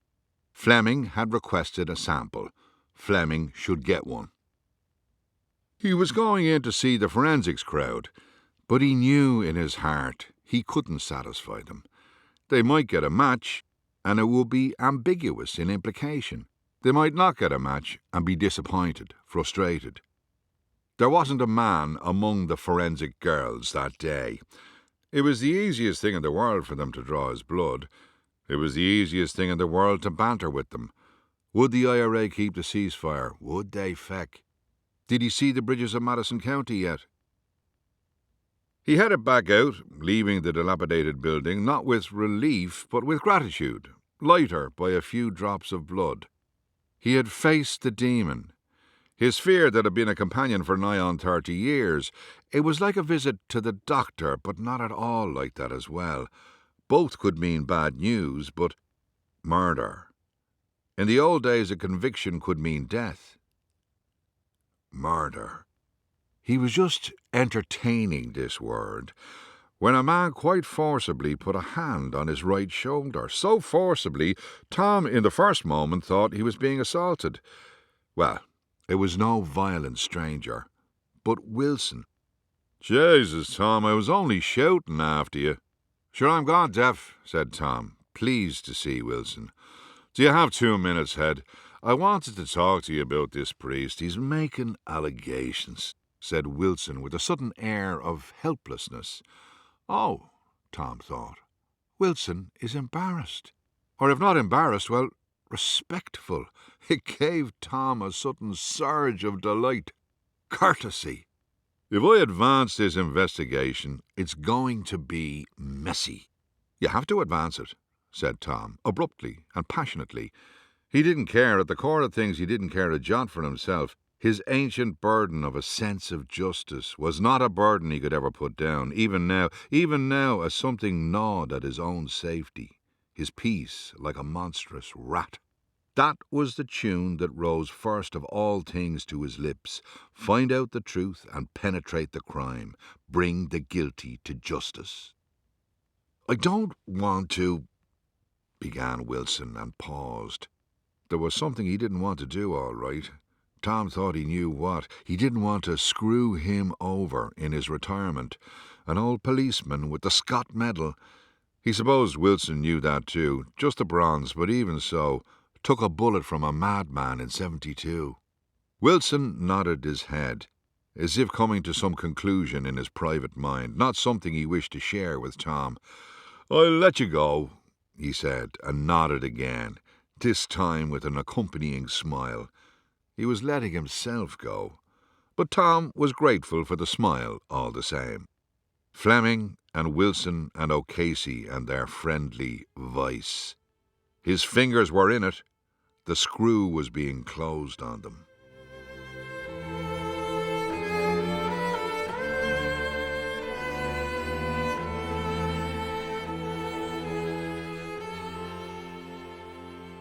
Who will read the Liturgy of the Dead? He had a sudden strong desire to tell his story to someone, as long as it was someone without ears, so he could speak but they couldn't hear. Yes. Billy Drury had known the whole business, but only up to the point of his own death. All the rest was unrecounted. June knew the story up to her death too, of course, though Billy and June would have different versions. They were sort of uncompleted chapters, and even when he put them together it was hard for him to find where they joined. He was thinking all this, just readying to turn into the gates of the castle, looking forward by habit to the refuge of the wicker chair, when the cellist next door caught sight of him and hailed him with what was almost a glad shout. Or was it directed at someone else? Tom looked about him, but there was no one. "What a beautiful evening," the cellist said. "It's just lovely," said Tom. "Come up and have a glass of something." He was sorely tempted. The casual, easy-going air of the man. After all, his neighbour. "Jesus, I will," said Tom. "Thank you," he said, surprising himself. His legs surprising him too by carrying up the little flight of new concrete steps to the right of the cottage. Suddenly his mind was full of thoughts of future harvest, this small moment leading to a litany of lovely things. Long nights in the winter dark drinking whiskey with the cellist, and maybe playing chess. He couldn't really play chess, but still, was this the earless man he might tell his sad tale to? Probably not. Anyway, he had ears. He had to have ears for the cello playing. What was his name? "Ronnie," the cellist said, rescuing him. "Ronnie McGillicuddy." "Oh," said Tom, "of the Reeks." "The very same." "Tom Kettle." "Yes," he said, and gave Tom's hand a little workout. "I thought you were," Tom said, and then didn't want to say the word English, in case this Ronnie McGillicuddy would take offence, but then he said it anyway. It was the pause, the discretion of the pause, that allowed it. "English, somehow." No, my lot have been there 1,000 years, more, on the Reeks. It's a beautiful part of the country. It is. But you live here. This was my wife's place." "Oh, I kept it on, you know." "Ah, sorry to hear that." "What? She's not separated? She was sectioned, actually." He shook his head, the hair shrugging, as if forbidding further questions. "Are you married, Tom?" "Was. Widower now." "Ah."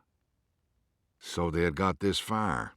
He wondered if Ronnie was regretting calling him up, or possibly even enjoying it. You only had to stand near a fellow like this to feel a bit rough. He didn't believe he was so rough, yet out of his league. "I can see you miss her, Tom, and I'm sorry to hear of your loss. My wife's still overground, but I miss her." Then the cellist beckoned Tom to sit on one of the two metal chairs. Actually, he thought, this was quite enjoyable. They had gently communicated the core truths of each other in 5 seconds. Remarkable. As Tom went past the tripod to reach the chair, he said, "Remington?" "Absolutely. You know your guns." What distance is that from here to the Cormorants?" 300 yards, thereabouts." "Will you take something? Coffee? Whiskey?" "Sure, I'd love a whiskey." No human person could argue with an evening like this. 2 whiskies were brought in nicely engraved glasses, and the cellist returned himself to a smiling contemplation of the sea, the cormorants, and now and then, with darting eyes, his new friend. 300 yards, said Tom, and nodded his head. "You want to go, Tom?" said Ronnie. "She's loaded." Tom looked in surprise at Ronnie as if this had never entered his mind. Well, it had not. The smallest imaginable pieces of gold and silver light were rioting tinily everywhere.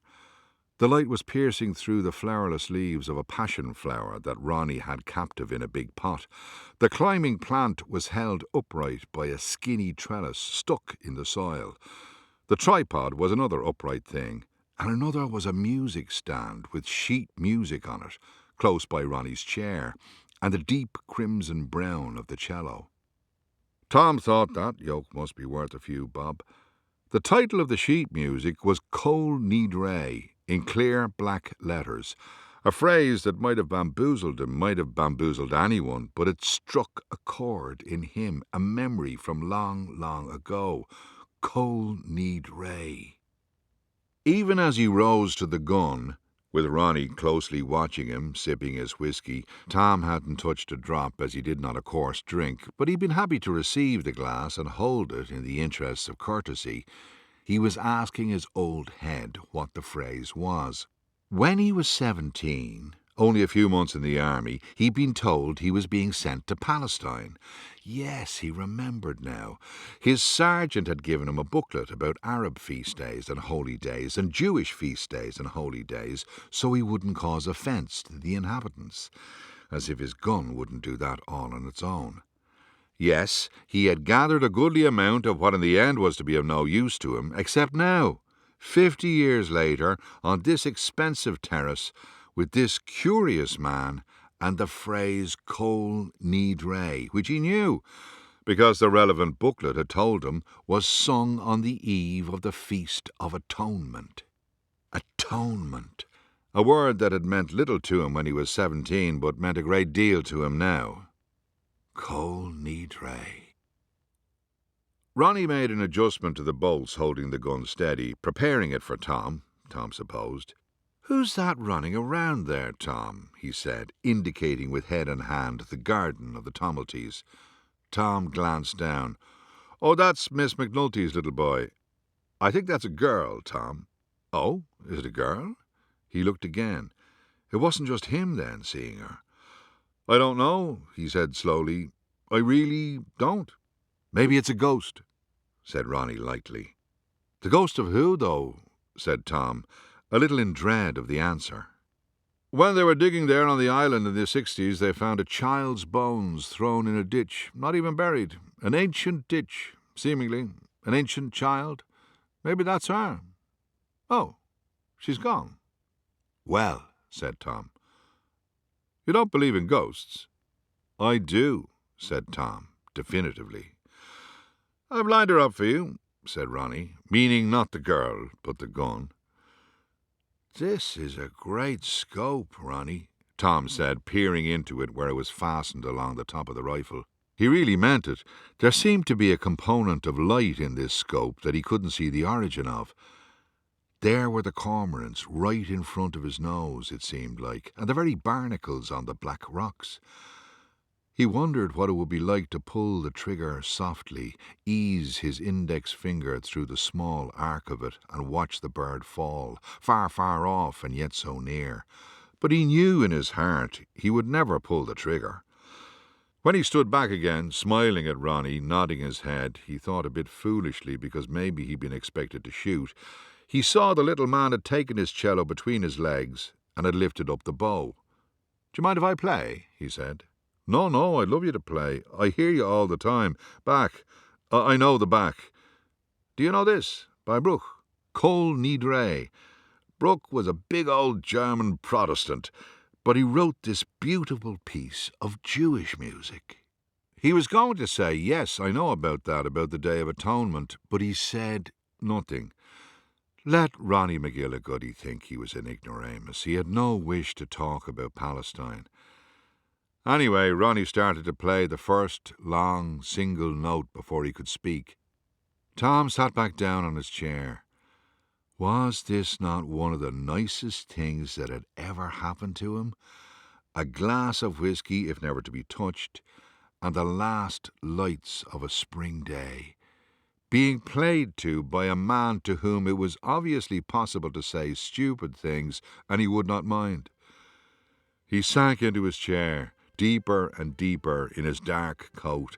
And the cormorants, 300 yards off, no doubt heard the music too, their lives extended by Tom's reticence, his love of things put in front of him to view, his confusion, even his own guilt, his head full of gold and silver light.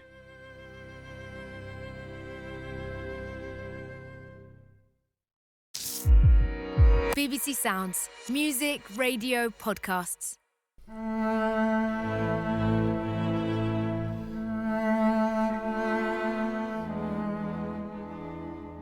They had climbed the mountain path together on the trail of the two priests. But had they? His whole memory of this event, he knew in his rational policeman's heart, could not be true.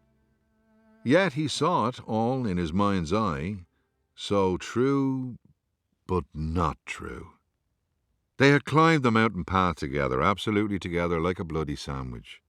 She was in under his coat like a slice of ham, like a rat that had collapsed its bones to enter by a tiny crease-thin crack, and she lay on his backbone, as if she was almost not there, and perhaps wasn't.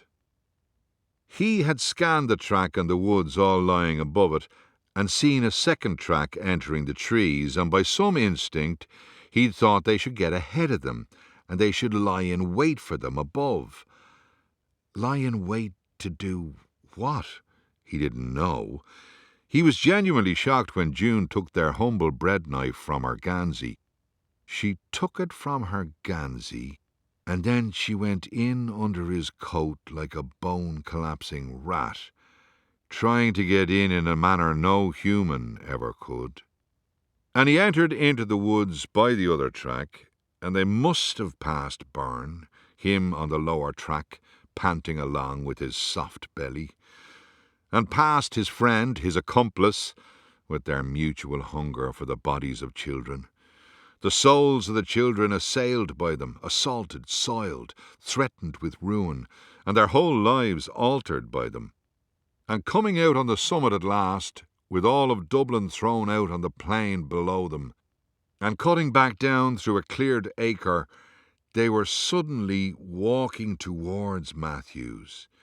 He was humming a tune to himself, and just as they passed him, at the high lip of the long ravine, June slipped from under his coat, slid glassily, and issued forth, brandishing the old bread knife that they had bought the first week of their marriage. It had sliced every loaf of bread they'd ever owned. She was flashing with blue and green light like a kingfisher. It was flying out of her, the same stuff you saw in halos, white and radiant, and she flew towards Matthews. He drew back. Did she stick the knife into him? At enormous speed, like a Japanese warrior, so fast her hand was a blur. Stabbing him. He didn't know. It was very quick. And she shouted out to him, something she needed to say to him before she killed him, and Matthews opened his arms in supplication, in terror, in acceptance. Tom didn't know. They had taken the upper path. She had collapsed her bones. It couldn't be true. There didn't seem to be a mark on him. Where was the blood? And then over Matthews went, like a piece of timber. Over he went, losing the ground under his feet. Tom never saw anything so fast, but all souls fall fast. Down, down.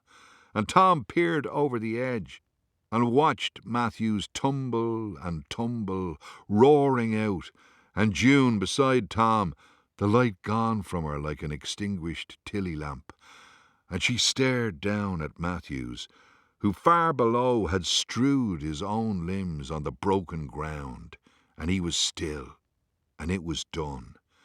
And he gathered his wife, his lovely wife, his June, and they went back into the woods like wolves, like hares, like any animals not wishing to be seen. Did he spy Byrne for a second? A vanishing glimpse?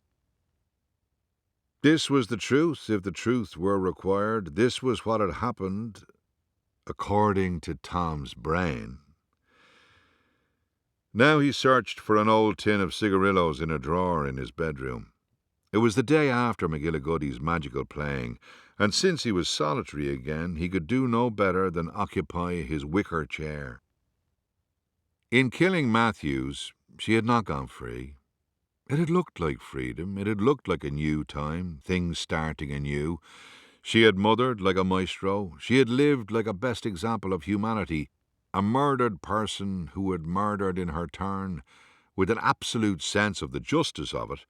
She had looked down upon Matthews and delivered her sentence on him. Now he got up and looked down into the garden. The great cycle of the year was well under way, and there indeed was Mr. Tomelty with his wheelbarrow, making that squeak, gav, gav, gav, like a dog barking in Greek. On more than a whim, Tom came away from the window and opened his ever-complaining door and went round the castle to have a word with Mr. Tomelty. "How do, Mr. Tomelty? Mr. Kettle. I don't want to disturb you, but—" He thought Mr. Tomelty looked more elderly somehow. Maybe it was the rags, the weeds, as you might call them, that he wore for his gardening. Some movement caught Tom's eye, and he looked up, and there was Mrs. Tomelty standing at her picture window. He was on the cusp of waving to her, but he didn't somehow. "There was just something I wanted to ask you, something Mrs. Tomelty said." "Mrs. Tomelty? Margaret?" "Yes. Said when?" Mr. Tomelty now looked not just 20 years older, but many degrees wearier. "The other day," said Tom. "Mr. Kettle, my wife died in 88. "Mr. Tomelty." "No." "Yes. There was a break-in. A courier knocked her down." "I'm so sorry, Mr. Tomelty. I won't trouble you any more," said Tom, not at all sure how to extricate himself. Of course he had been going to ask him about the little girl, how Mrs. Tomelty had referred to the little girl as living. Well, that explained that. When he looked back up at the picture window, sure enough there was no one there. There was no one, but there had been someone. He'd swear in court to it. He was dizzy with these discoveries. For the next few weeks, most of what happened had to do with the weather. It was officially summer, so the denizens of Dalkey made their annual effort to believe in it. Actual birds, away all winter and spring, began to return for their own mysterious reasons. With something of the mystery of the migratory birds about them too, Wilson and O'Casey appeared again at his door. They were extremely solicitous. They were there to tell him that the blood sample did not match the blood on the clothes in the old evidence bag, but that Byrne, in an effort to escape his fate, was continuing to make his allegations. The DPP may or may not feel there was enough in it to charge Tom. It was extremely unlikely, but the press would love it anyhow if they ever got wind of it. Getting wind of things, as Tom knew, was what made the world of Ireland go round. Phrases drawn from weather always prevailed. Tom sat with his new friends, knowing full well that if it served their purposes, Wilson or O'Casey themselves would leak it, no matter what they said to his face. It was just the way of things. Was he relieved? He didn't really know. He wasn't sure he cared what happened to him now. He cared what might happen to the little boy and Miss McNulty, and he outlined that particular conundrum to Wilson and O'Casey, and they sang the same sad tune as the coppers in the village. This vexatious husband could go where he wished, arrive where he wished. It was the dispensation of the law. Wilson and O'Casey took their leave. It was very like a farewell, as if he was their father and they were saying goodbye. Wilson took his hand and shook it and nodded mysteriously. Tom was wholly approving of them. They wished only the best outcome. Byrne was a villain beyond reprieve. Tom felt he was disappearing to that final dot of light on an old television screen. flicked the off switch and retired to bed. He had nipped up to the village for a supply of cigarillos and was studiously smoking them, a dozen a day, in a sort of wartime atmosphere. All around him he felt the press of strangeness, of mysteries, that he not only couldn't penetrate but was beginning to just allow, to puzzle his life no longer. What was the point? Had he been released from his ordeal? He didn't know. After the years of seeming normality, June, one day, while he was at work, took the bus into town alone. Joe was in 6th year at school, Winnie in college, both flying along, both seemingly happy kids in the round. She took the 1:15 bus. He looked into all this later, taking statements, looking for witnesses, needing to know the details forensically, and alighted in O'Connell Street. She went to Lenihan's of Capel Street. The receipt survived in her thick leather purse. Then she brought her purchase back to O'Connell Street and probably walked up past Mountjoy Square, heading for Phibsborough. At the corner garage there, she filled her 1-gallon canister, probably forgetting or not knowing there was a garage on Parkgate Street, which would have saved her the trouble of carrying the full canister all the way to the park, a walk of some 2 miles. She reached a little dell among hundreds of low trees, thorns and hazels. Here, in her nice summer dress, she doused herself in the petrol and set it alight. It was a queer, dark thing to bury your wife in a cemetery that up to then had been 300 safe yards from your house. Was it now to be part of your house? Fleming in dress uniform. Dozens of women she had befriended all over Dean's Grange, and that Tom had never met, their soft warmth in their nice coats, strangers comforting him. Winnie and Joe at each side like the presidential guards. Winnie not crying, as though tears were on the plus side of grief, and she was somewhere in the minuses, deep in them.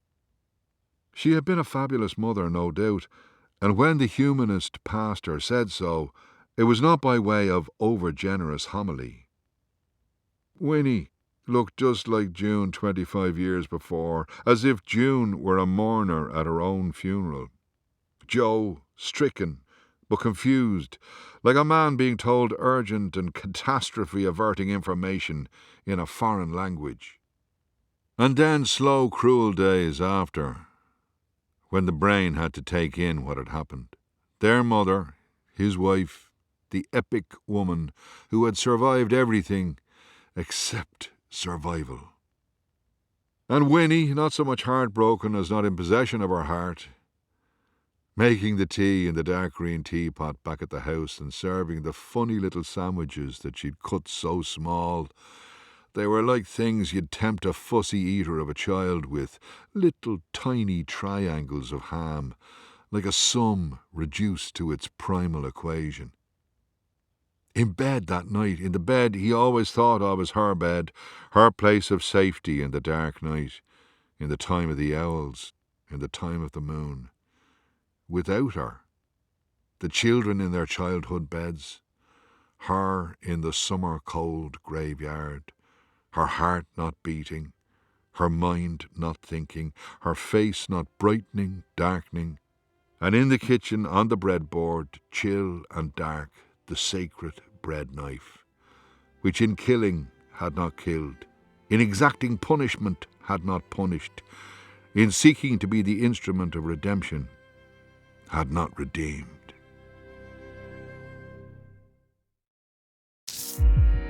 BBC Sounds. Music, radio, podcasts.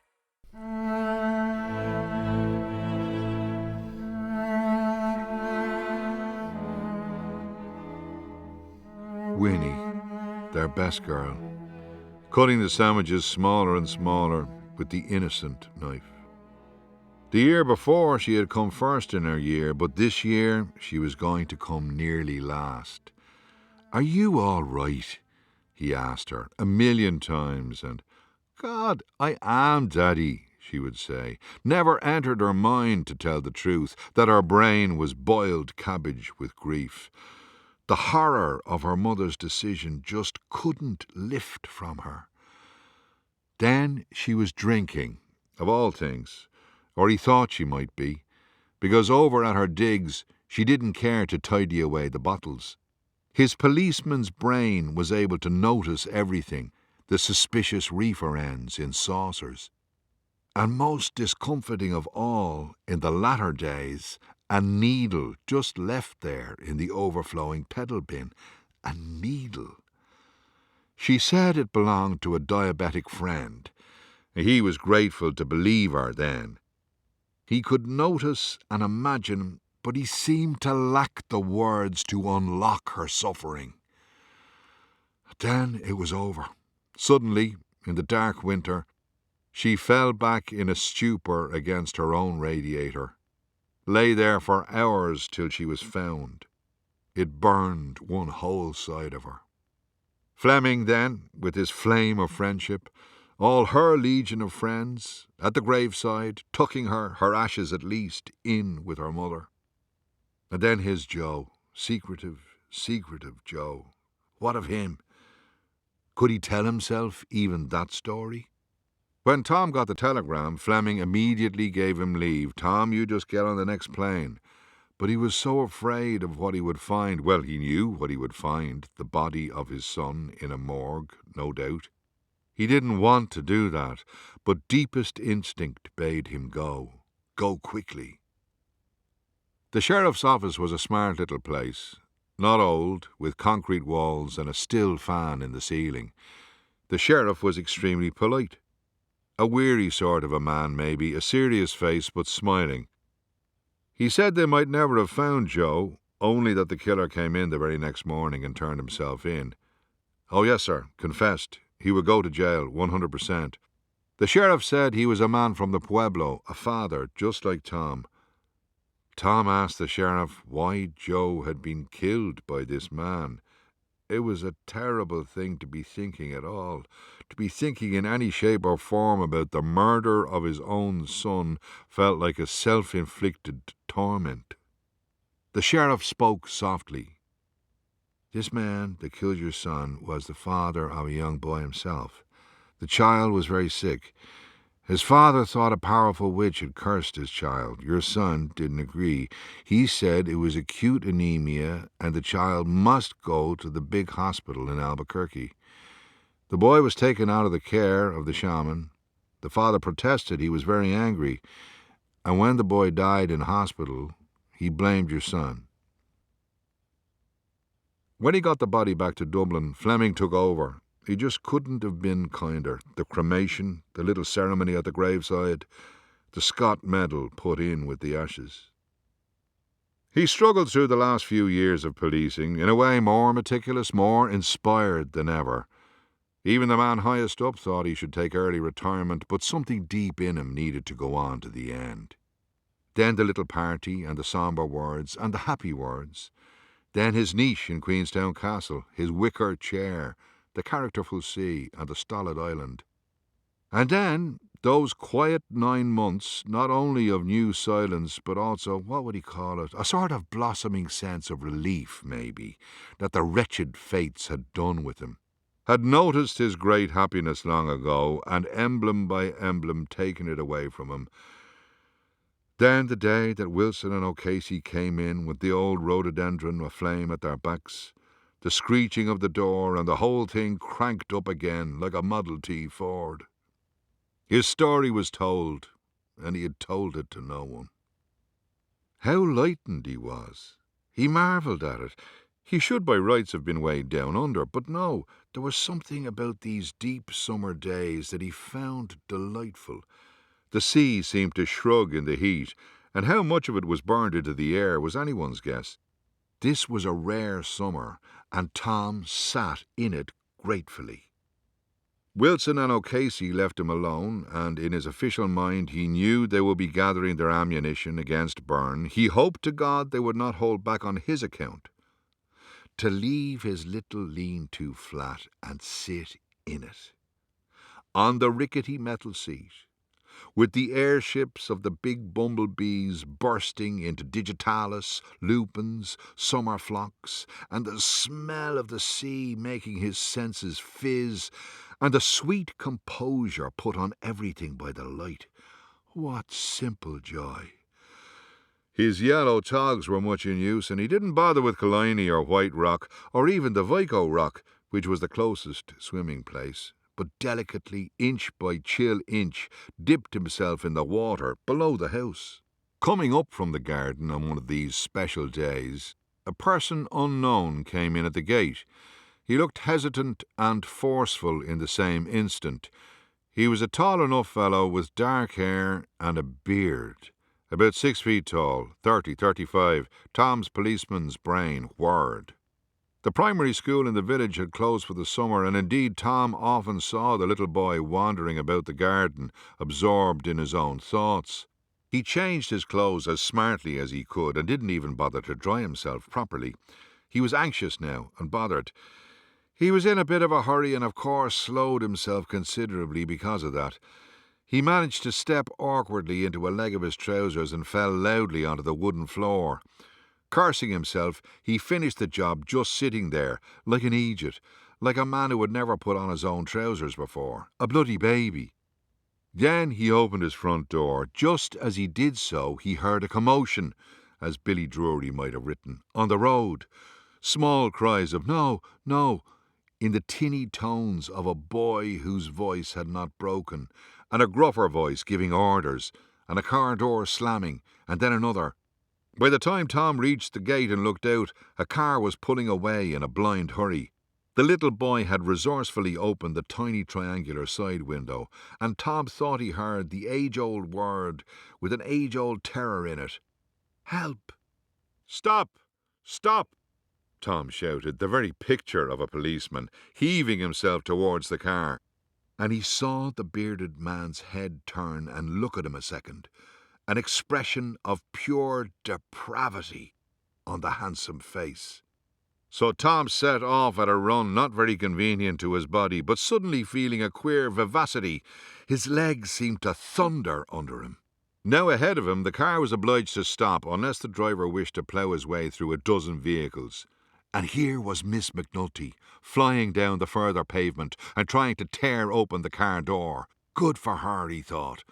Then not so good, as he saw the man drag the child from the car and, as Miss McNulty seemed to throw herself at him, strike her down to the tar with a vicious blow.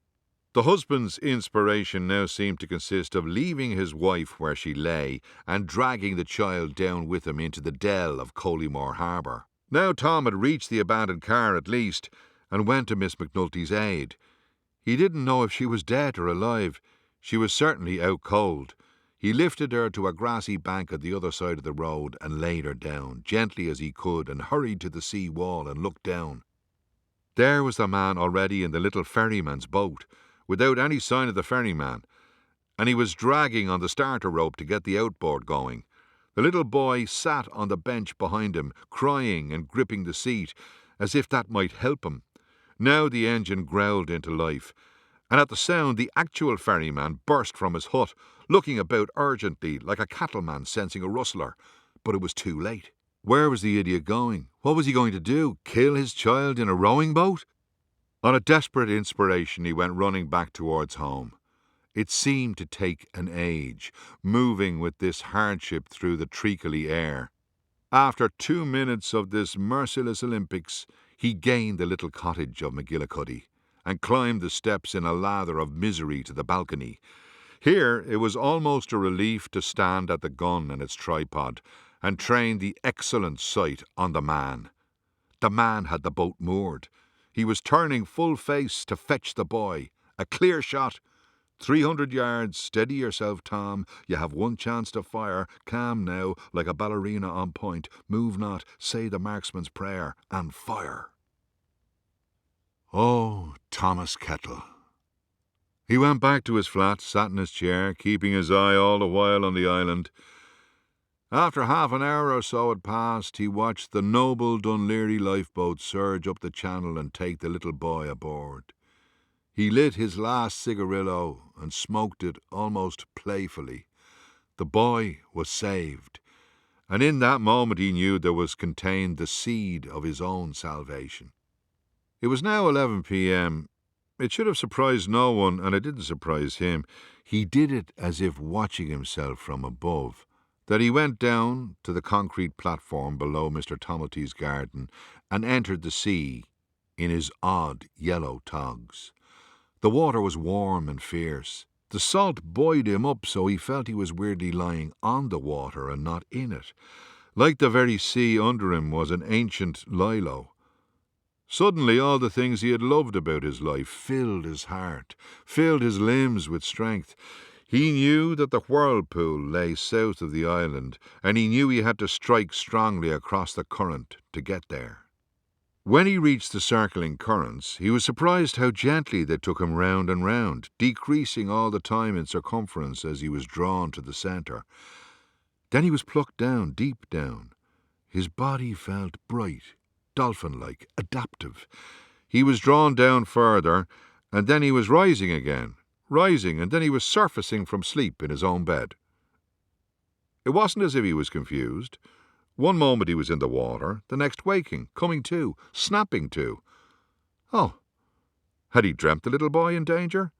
Had he dreamt that strong swimming? Cole Nidre, creeping in from next door. His room was dark, though he thought by the glints in the window that it must be early morning, the sun waking on the far horizon, lifting its ancient crown. He was shaking his head at himself and his stupidity, picking the grainy sleep from his eyes, when he realized that there was a woman sitting on the chair beside the bed. She was sitting on the chair and looking at him. Well, he knew her. She had her hands on her legs in the old way she had had of sitting. Here was no mistaking it. As the room brightened slowly, her face came more clearly into view, the face whose contours and colours affected him more than any other face in creation. She was smiling with the old smile. Oh, mercy! And it was as if he was being infused with morphine. It was like he had just met her. That very same feeling of old in the vanished cafe, and yet, of course, in the very same moment, he knew everything there was to know about her. The strange privilege of that. The lovely wildness of it.